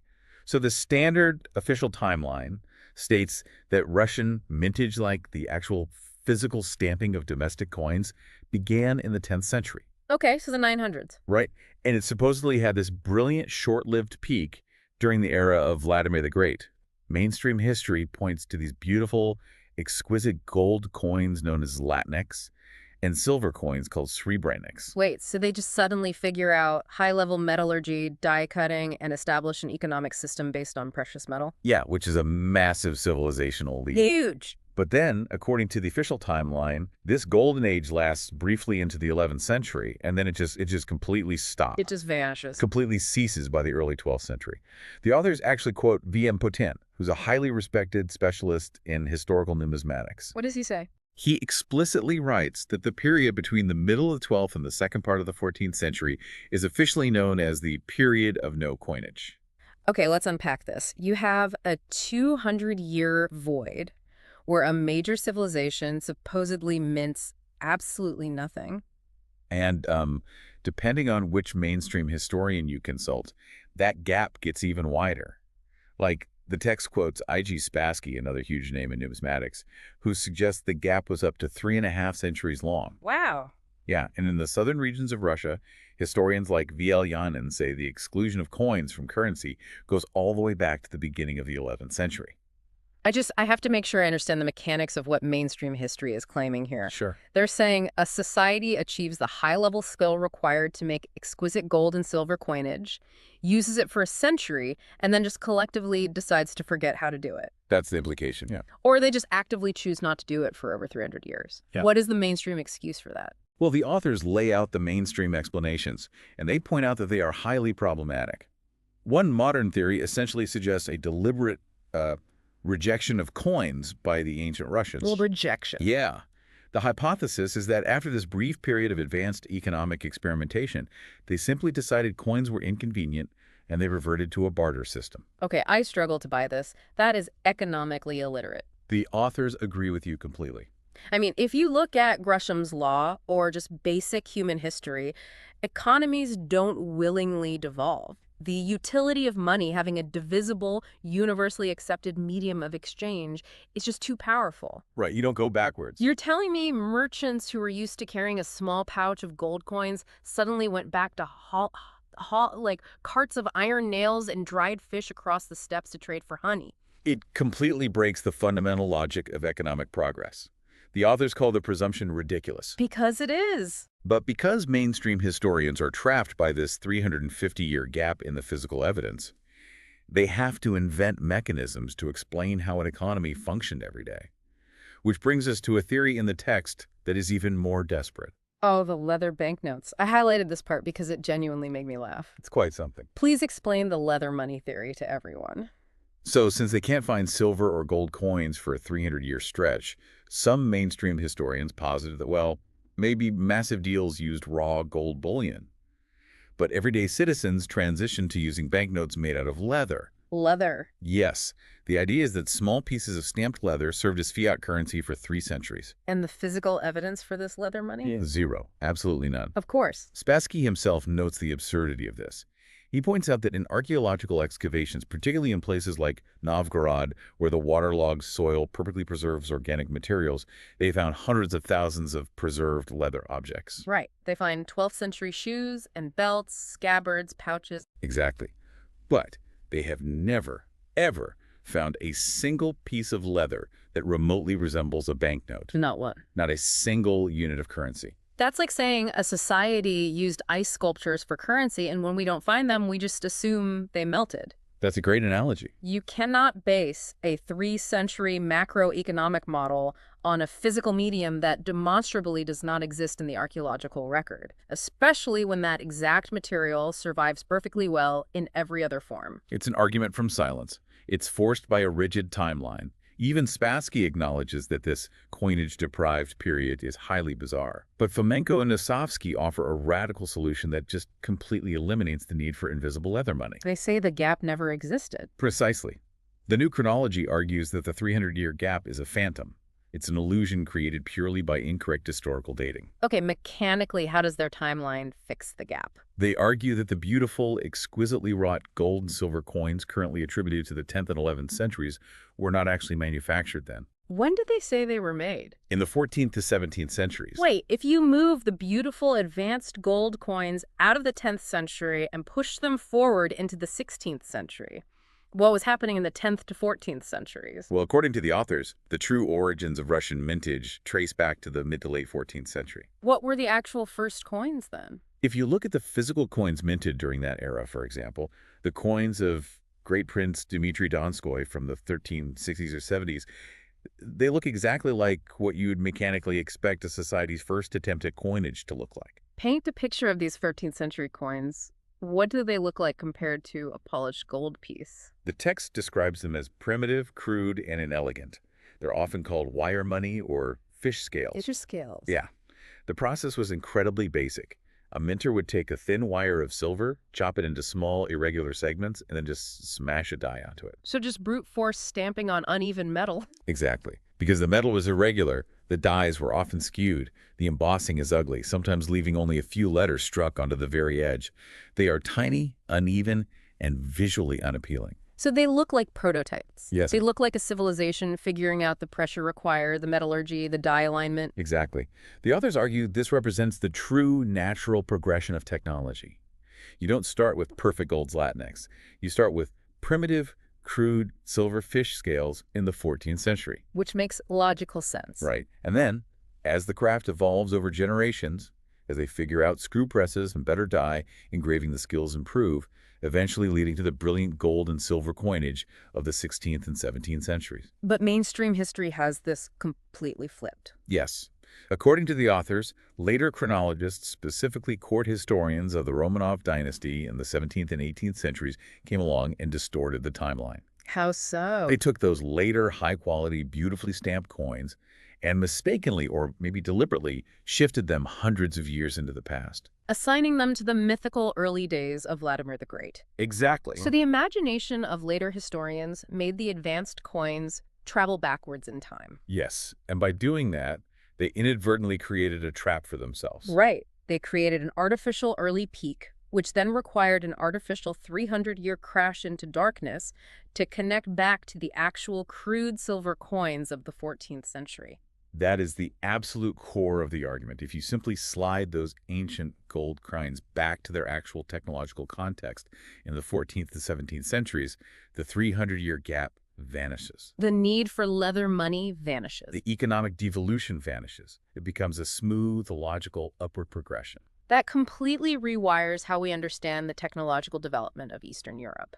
But what makes this argument so compelling in the text is that they don't just apply this to Russia. No, they don't. This chronological shifting seems to be a structural problem across the entire continent. So let's shift to Chapter 12. What happens when we look at Western Europe's gold supply? This is where the authors pull back the lens to show a systemic chronological error. Because if Russia was supposedly this disconnected, barbaric state reverting to bartering with fish and honey, what was happening in the civilized West, well, the history of gold coinage in medieval Europe paints the exact same contradictory picture. Walk me through the European timeline. Mainstream history says ancient Rome had incredible gold currency, right? Yes, the standard narrative holds that ancient Rome minted golden coins of outstanding quality, purity, and artistic merit. But then, precisely like the Russian timeline, the mintage of golden coins supposedly dwindled and completely ceased in the 8th century AD. The 8th century. Yes, and this mysterious disappearance of gold lasted until the 13th century.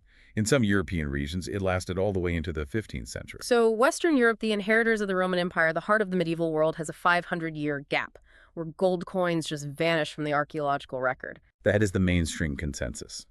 The text quotes V.M. Poulton, again, who states unequivocally that between the middle of the 8th and the 13th century, golden coins in European countries were extremely scarce. Wow. The mintage of domestic gold is said to have resumed only after a break of 5 centuries. And here's the kicker.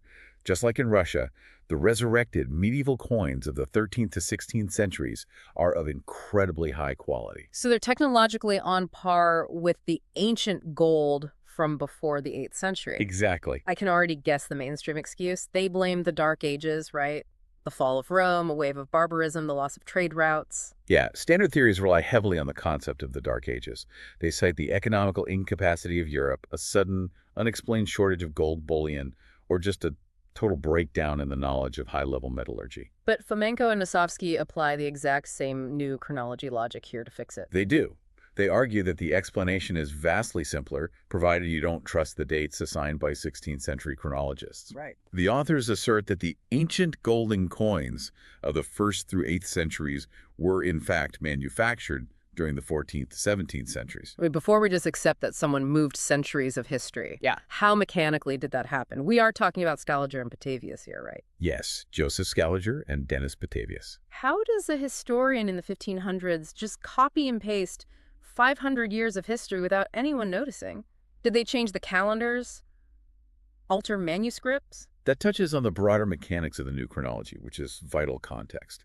Scaliger in the late 16th century essentially created the timeline of world history we use today. Okay. Fomenko argues they did this by synthesizing disparate, undated, or vaguely dated chronicles from across Europe and the Middle East.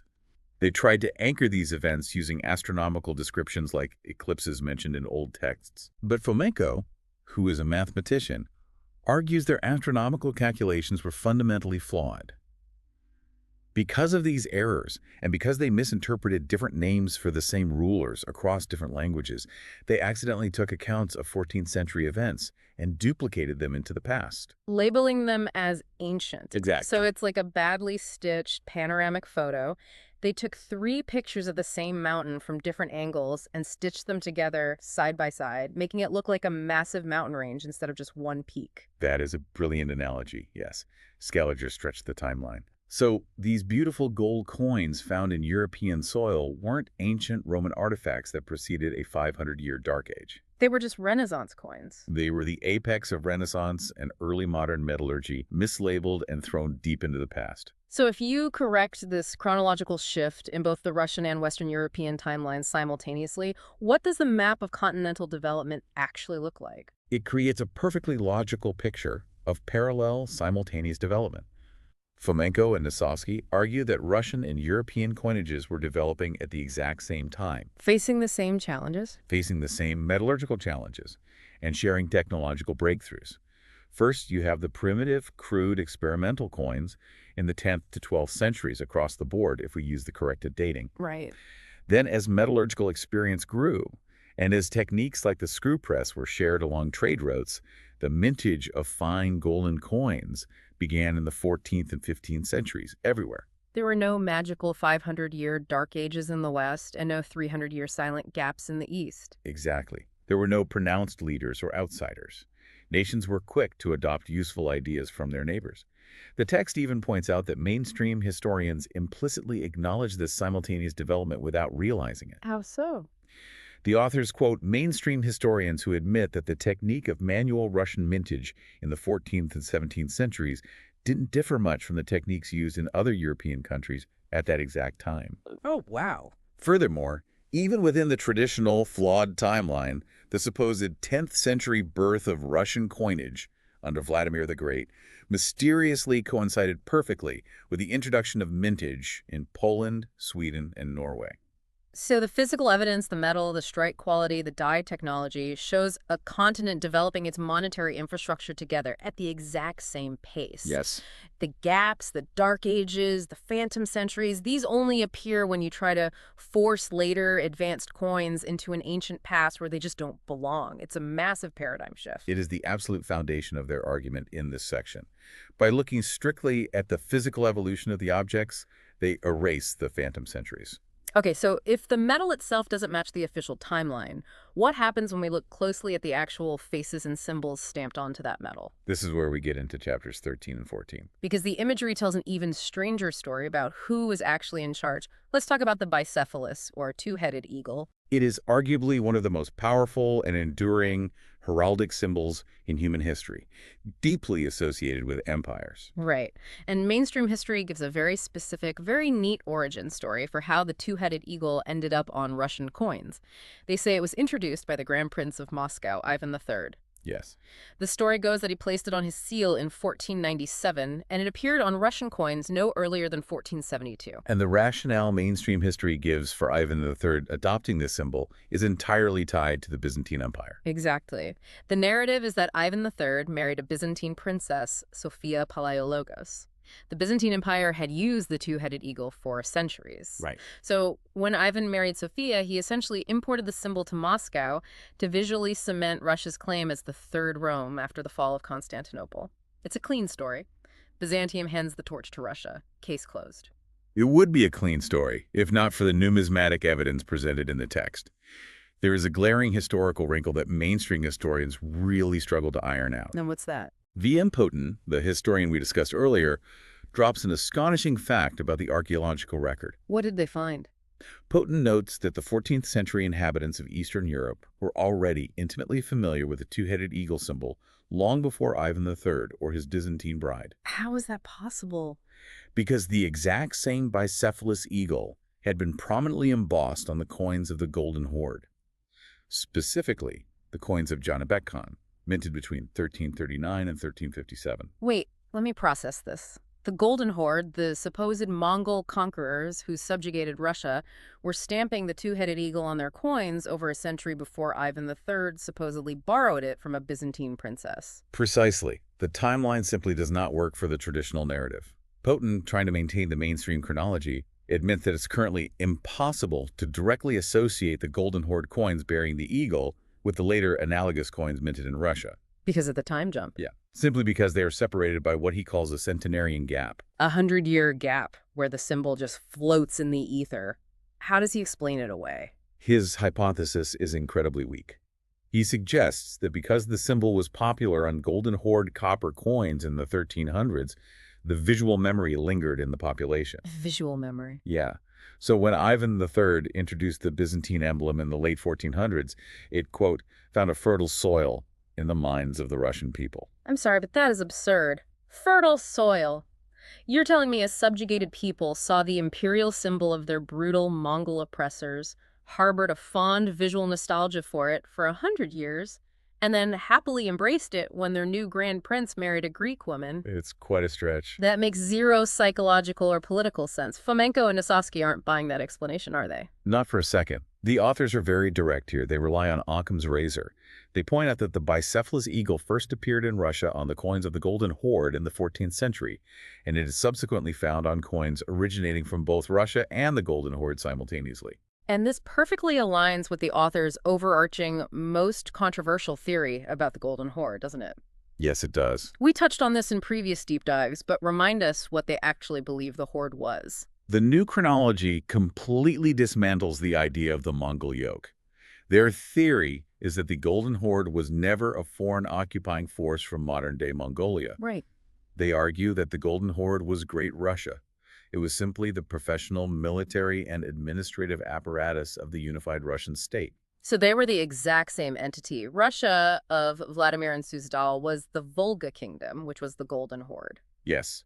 The authors refer to it as a single unified Mongolian empire, using the term Mongol not as an ethnicity, but deriving it from a Greek root meaning great. Ah, I see. So if the Horde and Russia are one unified empire, then the shared symbolism isn't a mystery at all. There's no need for fertile soil or century-long memory gaps. Yeah. The eagle was simply the state seal of the unified empire. And if they were the same empire, who was actually in charge? Who was this Janibek Khan who first stamped the eagle in 1339?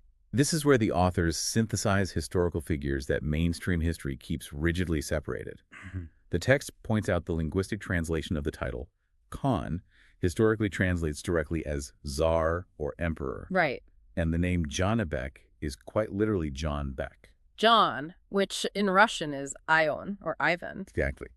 The authors claim that Janibek Khan is none other than the famous Russian ruler Ivan Kalita. No way. Yeah, they state that readers familiar with their earlier volumes will recognize this character, Ivan Danilovich Kalita, who they argue was conscribed in various chronicles under multiple aliases, including Batu Khan and Yaroslav the Wise. Okay, let's play this out. If Ivan Kalita and Janibek Khan are the same person, leading a unified Russian horde empire, what does that mean for the Byzantine connection? Did Ivan Kalita borrow the eagle from Byzantium a century early? The authors propose a complete reversal of the traditional flow of power and influence.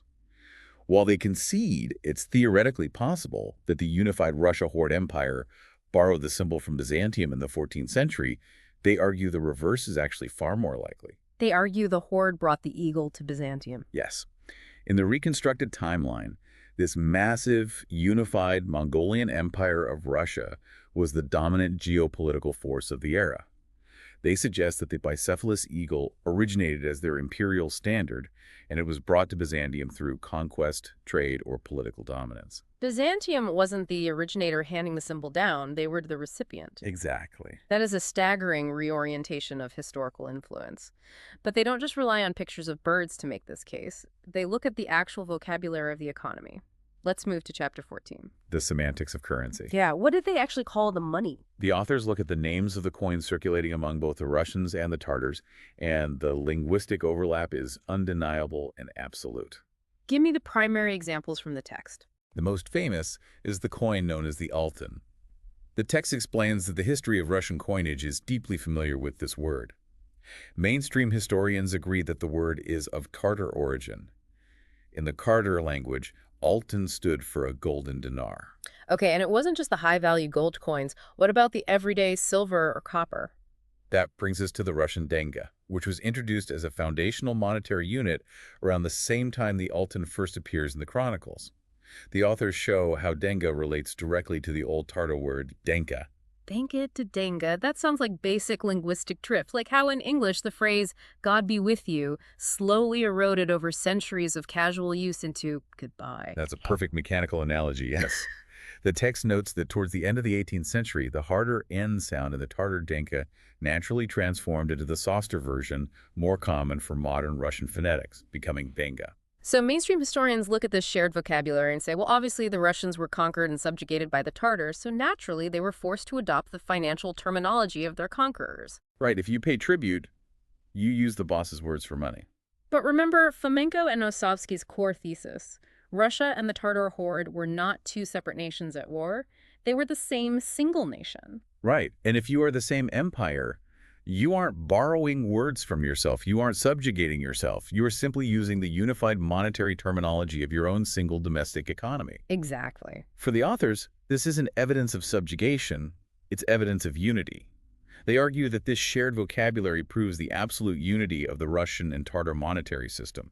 It's perfectly natural for a single nation to share a vocabulary across its geographic regions, even if the dialects vary slightly between Moscow and the steppes. The text mentions a mainstream researcher who went to bizarre lengths to avoid this conclusion when looking at the word kopeck. Oh yes, the researcher Wilhelm Gies from Hamburg. The kopeck is one of the most famous Russian coins. Mainstream history usually traces it to the Russian word kopy, meaning spear, because early coins often depicted a rider holding a spear. Which makes total sense, but what did Gies argue? Gies tried to prove that the word kopeck was actually of Oriental Turkic origin, supposedly translating to the word dog. Dog. Why would you call your money a dog? His theory was that in Timur's empire, coins were often minted with leonine figures, lions. Gies proposed that the populace use the word dog in a jocular, joking fashion to refer to these lions, and somehow this colloquial Turkic joke migrated to Russia and became the official state name for their national currency. That is linguistic gymnastics of the highest order. I mean, even if the populace was making a joke, state treasuries don't generally name their official fiat currency based on a sarcastic slang term used by foreigners. Even the mainstream historian Spassky finds Gies's theory inexplicable.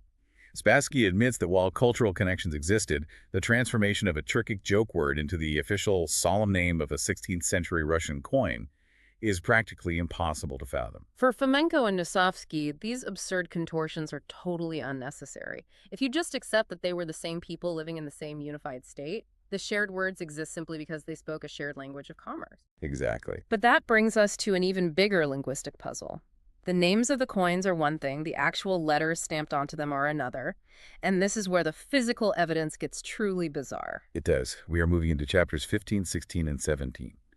And the crux of the argument here rests on the bilingual coins of the 14th century. When you say bilingual, you mean one piece of silver with two entirely different alphabets on it. Yes. Spassky reports that on one side of the very first coins issued by the Muscovite Principality, for example, the coins of Dmitry Donskoy, you find the name and title of the Russian prince, written clearly in Russian Cyrillic. Okay. But when you flip the coin over, the reverse side is covered in Tatar lettering. Okay, so you have Russian on the front, Tartar on the back. How does the mainstream historical establishment explain this? A. Ilian, a corresponding member of the USSR Academy of Sciences, offers the standard explanation. He states that all the Russian coins minted at the end of the 14th century were issued on behalf of the Khan of the Golden Horde. So the doubly titled vassal coin theory. Right.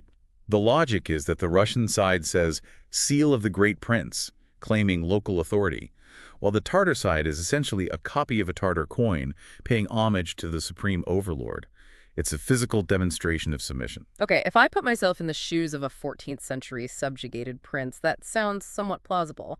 If a terrifying, massive horde of warriors demands tribute, you put the boss's name on the back of the money to keep him happy. Sure. But the text highlights a massive comical flaw in this logic. What were the Russian minters actually writing on the Tartar side? This is where the mainstream theory collapses under its own weight. Ilian notes that the Russian minters apparently had a very poor grasp of the Tartar language. So instead of carefully translating homage to their current overlords, they appeared to use random old Tartar coins as specimens for copying. Random coins. Yes. Because of this supposed sheer ignorance, the Russian mints would frequently strike coins with the names and portraits of the wrong Khans. In fact, Spassky notes they often use old coin dies bearing the names of long-deceased Khans. Wait, let's pause and really look at the mechanics of this. I am a vassal state. I am minting money specifically to show my subservience to a terrifying dictator who can burn my city to the ground if I don't pay tribute. Right. And the mainstream theory is that my royal mint accidentally puts his great-grandfather's name on the coin because the minters couldn't be bothered to find a current coin to trace. Or because they were just too ignorant to know who the current boss was. That is literally what mainstream history claims, the ignorant minter theory. That makes absolutely zero political or survival sense. Okay.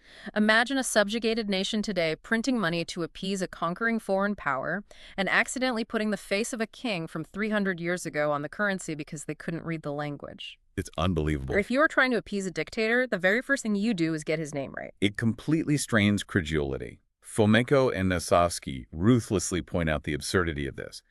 They provide a modern equivalent. Think of a modern Tartar citizen living in Russia today who has no formal knowledge of the Russian language. Even if they can't read a novel in Russian, they are perfectly aware of the basic visual nature of the Russian currency used in the shops. They know what the numbers mean. They know whose faces or symbols are on the bills. You do not need to be a fluent linguist to know the name and symbol of the supreme political authority ruling your economy.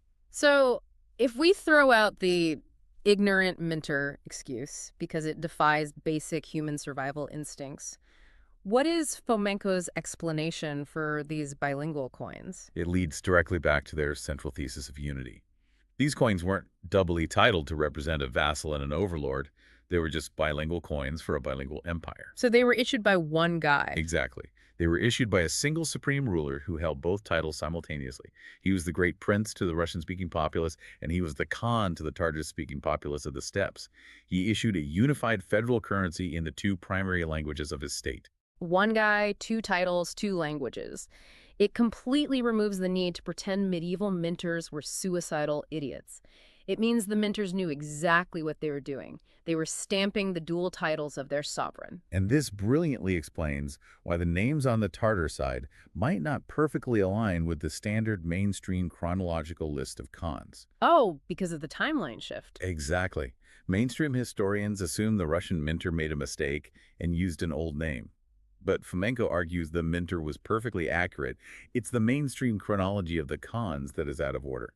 The name on the coin matches the actual ruler of that era, but because Scaliger shifted the timeline, modern historians think it's the wrong guy. It's a perfect closed loop of logic, but the bilingual coins aren't even the strangest part of Chapter 15, because a lot of the writing on these coins isn't just in two distinct languages. According to mainstream historians, much of the writing is completely, utterly illegible. Yes, the phenomenon of meaningless inscriptions. Spassky notes with profound frustration that the Tartar lettering encountered on these bilingual coins is oftentimes totally meaningless. Meaningless how? Furthermore, many Russian coins dating from this exact epoch remain completely unidentified by modern science because the names and words found on them defy all attempts to be linked to known history. The text mentions a few specific, really bizarre examples. I want to talk about the cryptogram. What is happening on the coins of Ivan III? There is a very famous type of coin from the epoch of Ivan III, or possibly Vasily Ivanovich. On this coin, there is a distinctly readable, clearly struck, but seemingly completely nonsensical string of letters. The cryptogram reads DOKOVOVOVOVODOZORM. Dokovavano Vovodazorm. It sounds like a cat walked across a medieval keyboard. Let's think about the physical reality of making a coin. Silver is precious. Making a steel die takes immense skill, time, and physical labor. Right, it's not cheap. A coin surface is tiny real estate. Why would a state mint waste precious millimeters of silver to carefully engrave absolute gibberish? That is the exact question Fomenko asks. Mainstream history tends to brush it off as a decorative border or a mistake. But an independent scholar named M.I. Grinchuk analyzed this specific coin. What did he find? He pointed out that the lettering is highly distinct, so it's not a misprint or a slip of the chisel. But he also concluded it's hardly cryptographic in a complex Da Vinci Code way. He applied different linguistic values to the letters and translated it quite simply as Moskovsko-Novgorodskaya, Which means? of Moscow and Novgorod. Wait, so this illegible gibberish, this cryptogram that has baffled historians, is just the standard declaration of the territory, coin of Moscow and Novgorod. Precisely, but written using a completely different phonetic or alphabetic system.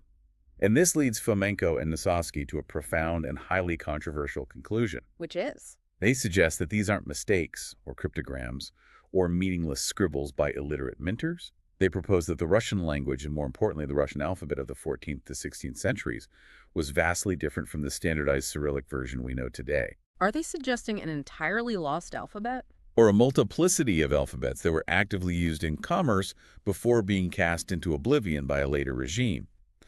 The authors state that up until the rather recent 17th century, completely different Russian letters and words had existed in daily use. And it's not just that one long cryptogram. No, not at all. Spassky mentions coins from Vasily Dmitrievich with a distinct, perfectly legible, but utterly incomprehensible inscription that just reads Rawer. Raw-ray. What does that mean? Nobody knows. The standard dictionaries offer nothing.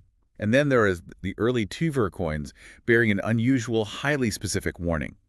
When translated phonetically, it reads, "Guard against a madman." Guard against a madman printed on your pocket change. Why would a federal government put that on their currency? Spassky, the mainstream expert, doesn't even attempt to offer an explanation. He just catalogs it as a bizarre anomaly. The authors argue this silence for mainstream historians is telling. It's very telling. They say there must be something horribly wrong with the modern Romanovian version of Russian history if the brightest minds of the 20th century fail to understand the basic lettering on the national currency that was in wide circulation just 100 years before the Romanovs took power. And the visual imagery matches the weirdness of the text, right? It's not just strange words, it's strange pictures. What is on those Tver coins? Spassky is quoted as saying he is particularly baffled by certain Tver coins that are decorated with figures of unidentifiable bipeds with horns and tails. He compares them to the depictions of devils in folk tradition. Horned devil bipeds and warnings about madmen. This paints a picture of a civilization, a culture, and a worldview that we simply do not have access to anymore. It really does. Fomenko is saying that when the Romanovs came to power in the 17th century and began rewriting the history books, a massive piece of linguistic and cultural history was deliberately severed. The alphabet was standardized, the old words were outlawed or forgotten, and the old coins became illegible to anyone who lived after the purge. It is a compelling argument for a massive, state-sponsored cultural severance. Think about it. If you can't read the money of your own great-grandparents, something drastic has happened to the transmission of your culture. And speaking of things that are completely missing from the historical record, let's look at Chapter 17. Because it's a short point in the text, but a logically devastating one regarding the Tartar horde. Oh, this is a great point. We've talked extensively about these bilingual coins, supposedly half Russian, half Tartar, which the Russians were supposedly minting as tribute. Where were the Tartar halves actually made? Where was the central bank of the Golden Horde? This is one of those brilliantly simple questions that completely short-circuits the mainstream narrative. Where were the Tartar mints, the ones that supposedly minted the actual original Tartar currency that those ignorant Russians were supposedly copying? Right. If there was this massive, dominant golden horde, an empire that stretched from China to Eastern Europe, subjugating millions of people, they must have had an immense economic infrastructure. They must have had massive mints pumping out millions of coins. But as the authors point out, the Romanovian and Scaligerian versions of history keep utterly silent about their possible locations. We simply don't know where the Tartar mints were. Just missing. There is no archaeological footprint of a massive, separate Tartar coin-producing industrial complex. On the other hand, we know perfectly well the locations of the Russian mints in Moscow, Tver, and Novgorod that were supposedly custodying them. So we have Russian mints producing millions of bilingual coins and absolutely zero evidence of actual Tartar mints producing the originals. Exactly. For Fomenko and Nosovskiy, the implication is obvious and undeniable. The Russian mints were the Tartar mints. There was only one set of mints for a unified empire. The idea of separate, distant Tartar mints is a historical fiction necessary to maintain the illusion of a foreign conquest. It's a phantom requirement for a phantom occupation, and it lacks physical archaeological evidence. It's like busting a massive counterfeit money ring, finding all the printing presses in the basement of a bank in New York, and instead of concluding the bank was printing the money, the police assume a phantom cartel in another country must have printed the real, fake money, and the New York bank was just copying them. It's an absurd conclusion. That's a really good way to frame it. Okay, we've covered the phantom centuries, the shared imperial symbols, the lost languages, and the missing mints. This brings us to part 4 of our deep dive, Destruction and the Illusion of Dates. We are focusing heavily on chapter 19 here. Right. And if Fomenko is right, if there was this massive unified Russian horde empire with its own language and currency that was later overthrown and written out of history by the Romanovs, how do you physically get rid of the evidence? You can burn paper chronicles, but how do you erase millions of silver and gold coins circulating in an economy? You destroy them. Yeah. Systematically, ruthlessly, and under the guise of religious or moral purity. The text gives a highly specific, fascinating example of this exact mechanism in chapter 19.3.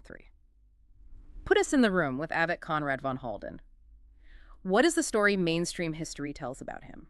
According to accepted mainstream history, in the 9th century, an iron chest was unearthed in Europe.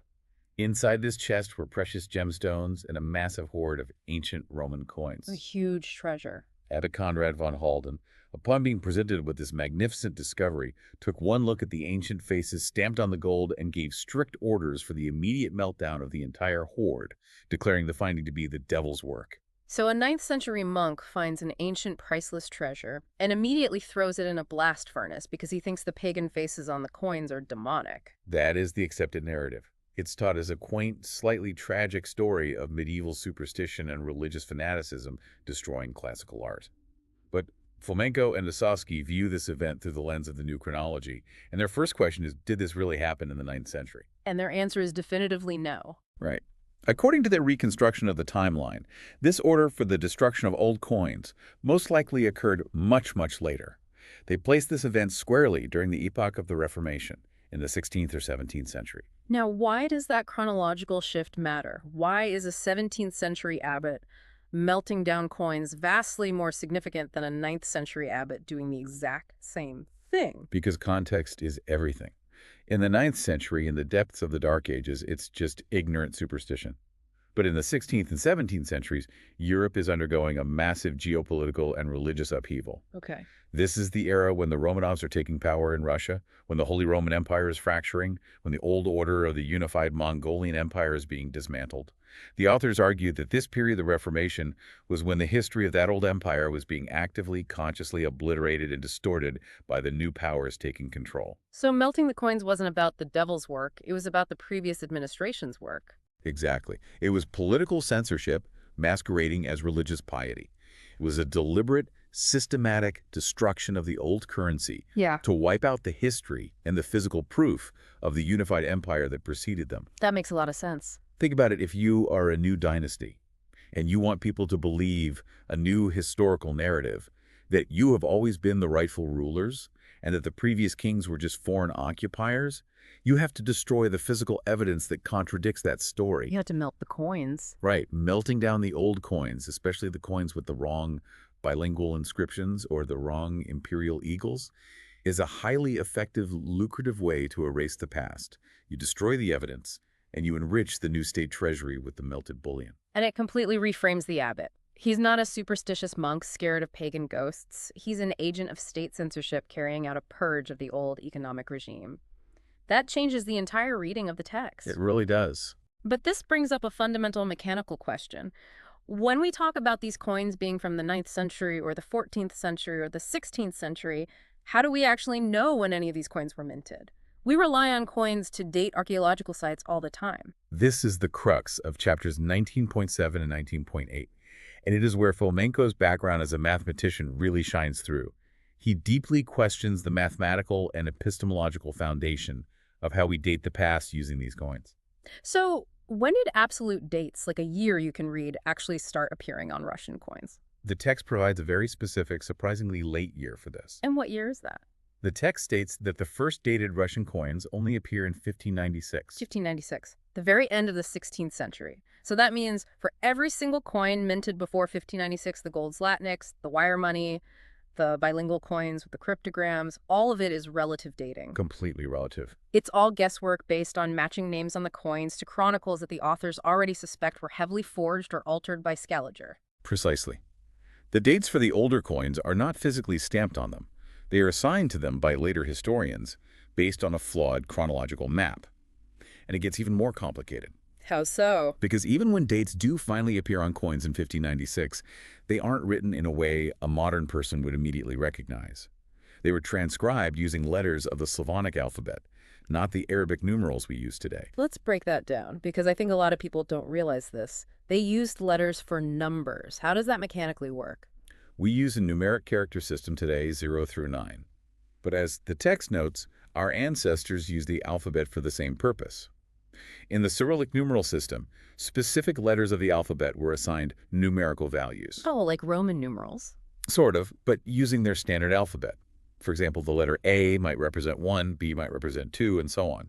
To indicate that a string of letters was meant to be read as a number, they would usually put a special symbol over it called a titolo. So if a later historian is looking at a worn-down silver coin from the 1600s and the titolo symbol is rubbed off, they might just read the date as a random word. Exactly. Or they might completely misinterpret the alphanumeric value if the alphabetical system had shifted, which Fomenko argues it did.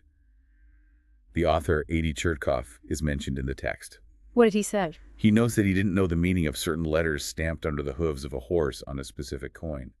He theorized they could represent the date, but he couldn't be sure because the system was so arcane. That's incredible. This practice of using the Slavonic alphabet for dates continued virtually uninterrupted in Russia until 1722, when Peter the Great finally mandated Arabic numerals. The text mentions one rare exception to this alphabetical dating before 1722, right? The Yefimki tailors. Yes, the so-called Yefimki tailors and some decoration coins under Alexei Mikhailovich. These are fascinating objects. Tell us about them. A thaler was a large silver coin from Western Europe, specifically the Ochemstaler. Because Russia was chronically short of domestic silver bullion, they would often import these European thalers, and the Russian mint would simply smash a countermark, a small stamp, over the European design to make it legal tender in Russia. And these are the Yefimki. Right. And in one very specific year, 1655, some of these countermarks used Arabic numerals for the date. But these are rare exceptions. The vast majority of domestic currency used the Slavonic alphabet until the 18th century. So you have a situation where, for the vast majority of human history, coins have absolutely no dates stamped on them. Yeah. When they finally do get dates, they are written in an archaic, shifting alphanumeric alphabet system that is incredibly easy to misinterpret or mistranslate by later historians who were expecting a different chronological framework. And this brings us to the final, perhaps most devastating point from the text in this section, found in chapter 19.8.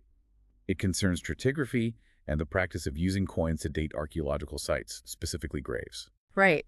This is the classic archaeological method we all learn about. You dig up an ancient site, you find a skeleton, you find a coin buried in the dirt next to the skeleton, you look at the face or the date on the coin, and boom, you know exactly when that person lived and died. It's the anchor of the timeline. It seems perfectly logical on the surface. But the authors quote V.I. Ravdonikas, a prominent Soviet scholar and archaeologist, who offers a stark, unequivocal warning about this practice. What's the warning? He states that it is highly dangerous to base the chronology of sepulchres upon findings of the monetary nature. Dangerous. Why is it dangerous to date a grave with a coin? Because coins have incredibly long, unpredictable lifespans. Unlike a piece of pottery that shatters or a piece of fabric that rots, a silver or gold coin can circulate for decades. More importantly, it can be taken out of circulation and kept as a family heirloom for centuries before it is finally buried with someone. So, mechanically speaking, a king could die in the 18th century, but because his family buries him with a sacred, lucky gold coin that belonged to his great-great-grandfather from the 15th century, an archaeologist digging him up 500 years later will find the 15th century coin and declare that the king died 300 years earlier than he actually did. Exactly. You create an instant 300-year error in your archaeological timeline. To use a modern analogy, imagine someone dies in the year 2024. And they are buried with a 1920 wheat penny in their pocket because it was their lucky charm. Great. If a future archaeologist uses only that penny to date the grave, they will assume the person died in the 1920s. A 100-year error, instantly. And if, as Fomenko and Nosovskiy heavily argue, the entire foundational timeline of the coins themselves has already been artificially shifted backward by hundreds of years by Scaliger and Petavius, then using those misdated coins to date a grave compounds the error exponentially. It's a house of cards. If the foundation, the baseline dating of the coins themselves is wrong, then every grave, every city layer, every destruction level, every historical event that has been dated by association with those coins is also mathematically wrong. That's terrifying for historians. The entire foundation of dating the past using pocket change is brought into severe question by the text. It's a staggering conclusion to this section of the book. The authors aren't just nitpicking a few dates. They're looking at the physical metal in the ground. They are looking at the impossible 300-year lack of gold, the weird double languages that shouldn't exist, the cryptograms of lost alphabets, the intentional destruction of hordes by Reformation clerics, and the fundamentally flawed mechanics of using heirloom coins to date graves. There's a lot of evidence. And they are saying that the physical evidence absolutely does not match the story we've been told by mainstream history. They're arguing that the physical evidence points to a much more recent, much more unified, and much more mysterious past than the standard textbooks allow. It forces the reader to fundamentally question the basic mechanics of how history is constructed. If you can't trust the date assigned to a coin, or if you can't even read the alphabet stamped on it, how confident can you possibly be in the massive narrative built around it? You can't be. It's a profound challenge to historical epistemology. It demands that we look at the physical evidence without the prejudice of a pre-assigned timeline. So what does this all mean for you listening right now? We've spent this deep dive swimming in the muddy waters of 14th century Russian crude silver and the missing European gold of the Dark Ages.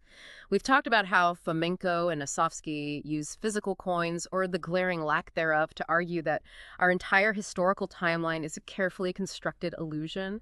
But let's bring this out of the 14th century and into your life today. Sure. Because history isn't just something that happened. It's something we are actively leaving behind for the future. Here is a thought experiment that builds on the author's themes, even if it's not explicitly in their text. I'm intrigued. Let's hear it. We've seen how absolutely crucial physical coins are to these authors. Coins are the anchor or the tool to uproot the timeline of an empire. Coins are physical, they're durable, they endure fires and floods, they get buried in the dirt and wait patiently for centuries for us to find them.